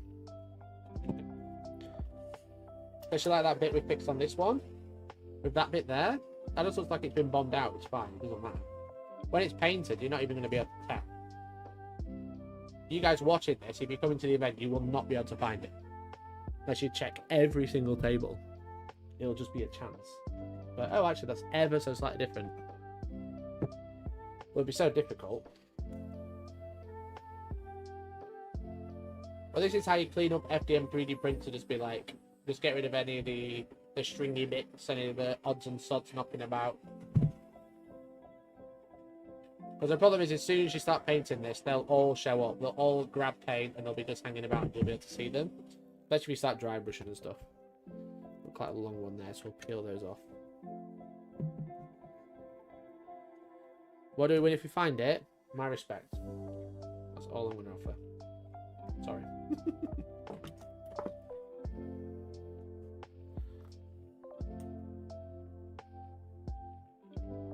I don't know how well you can see this happening, but they are wicking away very quickly.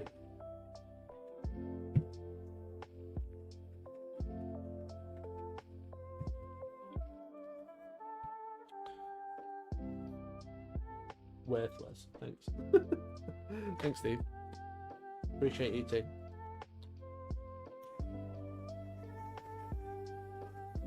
This is the one that's a bit messed up, as you can see. So I'm just gonna like melt it more, so it doesn't look like layer line. It looks like damage.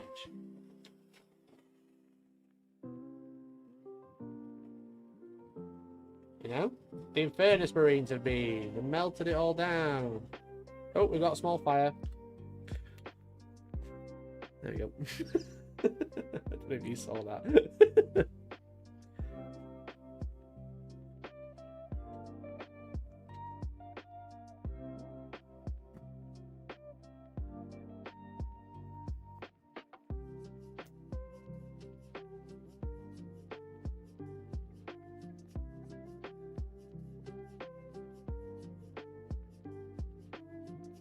That's the other problem when you're doing this with a blowtorch. You can start setting things on fire. There you go. It doesn't look as bad now. Now it looks like damage, you know?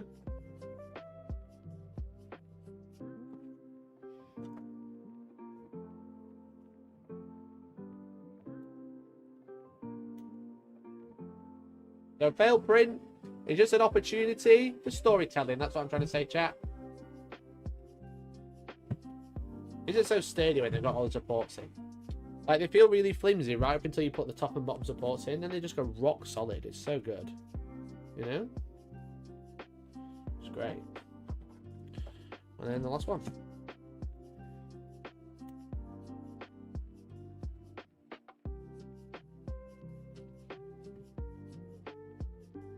Anyway, Nightbot's reminded you, why are you being cringe? If you're not a member already, you should become one. Support the channel. Click join. If you're already a member, you can let someone else become a member by gifting a membership. That'd be really cool of you as well. We've only hit 12. We could hit 15 before I end the stream. That'd be fun.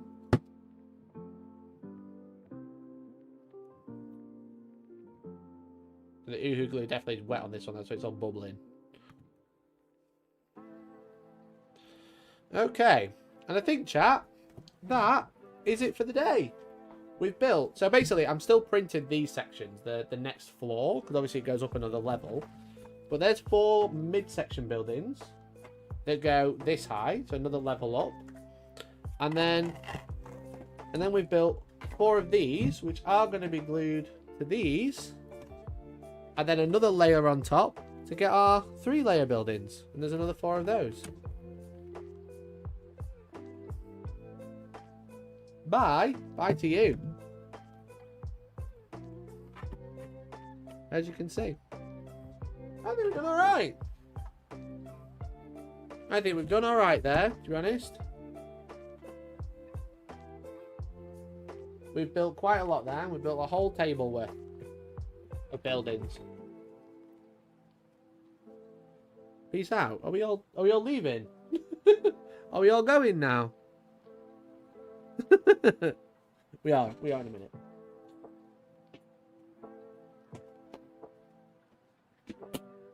So yeah, just a couple extra pieces to print, and then I can put all those together and start painting them.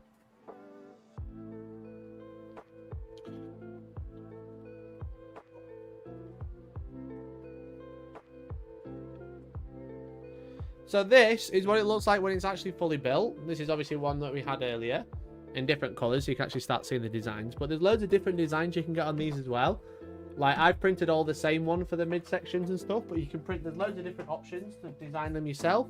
You don't have to build L shapes, you can build loads of other type of buildings. If you have a look at the website, here it is. They sell a whole bunch of stuff, but if we go to Damocles, there it is.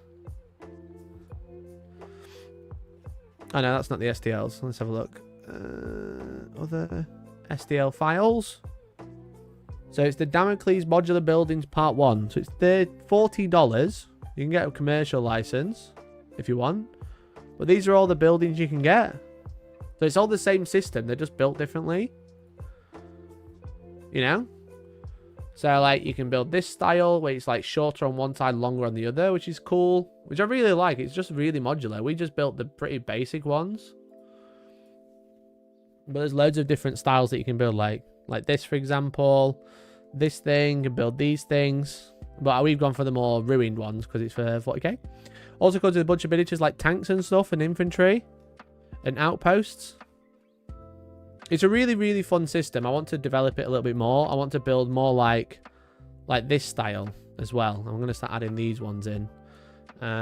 Just make it a little bit different. So So yeah, so again, if you use my code Hellstorm at checkout, you get 10% off. So if you want a commercial license for 60 quid, you can start selling this yourself. Or if you want a personal license, minus 10% for just shy of 30 quid, you'll be able to start printing this yourself. So 5,000 walls, ground texture, variation of 6,500 files for 30 quid, which is pretty insane. They also do bases as well. So a lot of the bases are really cool. Mikey should ask Proxy Wars if you could create a bundle and call it the Hellstorm Warzone. I agree. That would be cool, wouldn't it? So, but yeah, so we've been working for them for a long time. So this is some really cool stuff. And also, if you don't have a 3D printer, you can just buy it. So for like 70 quid, you can have like half the set, you know? And they do 2 styles if you want lower buildings, just walls, which is cool. There's loads you could do with it. It's a system that I really need to properly explore because I feel like you can build so much with it and make some really fun tables. And yeah, they're a great company to work with. They've always supported me. They've always been really nice to me, and we've worked really well together. So if you want to support them, exclamation point Proxy Wars, and grab some STLs today, or even just the files. But that's it for me. That's it from me today. This has been fun. It's been emotional. It's been good. Where merge? Yeah, I'll ask them. I'll chat to them. They're always open to stuff like that. It's just one of those things. It's kind of like it's coming up with ideas. That's the issue. But yeah, I think that's it for today. Thanks so much for hanging out, everyone, today. Really appreciate it. It's been really fun. It's been fun chatting about the drama. It's been fun to build some terrain as well. Thank you for everyone who supported the channel today with all the memberships, all the gifted, and all the resubs. It's been pretty mental today, so thank you so much. I'll be back on Friday with Josh. We're going to be playing Astra Militarum versus Space Marines. I don't know what faction I want to run though. I don't know what faction. I'm thinking I'm going to chat to the Discord in premium exclamation point Discord in chat to ask them what I should run on Friday, or a vibe I should run. So thanks so much for hanging out with me this morning. Enjoy the rest of your day, and hopefully I'll see you on Friday. Great stream, ended too early. What am I supposed to do now instead of work? I know it's my lunchtime now, that's why. It's lunchtime. I'm going to grab some food, and then half your day is basically done. You know? I'm going to go and look at the new stuff that's just arrived. Exciting! And some of my Atlanta list has just arrived, I think, which is pretty sick. And some of the cool goodies. So, thank you so much for hanging out. You're all amazing. I really appreciate everything that you all do for me, and I couldn't do it without you. So, thank you so much for watching. Thanks for hanging out, and hopefully I'll catch you on Friday. Okay? Love you all, and goodbye for now. Bye!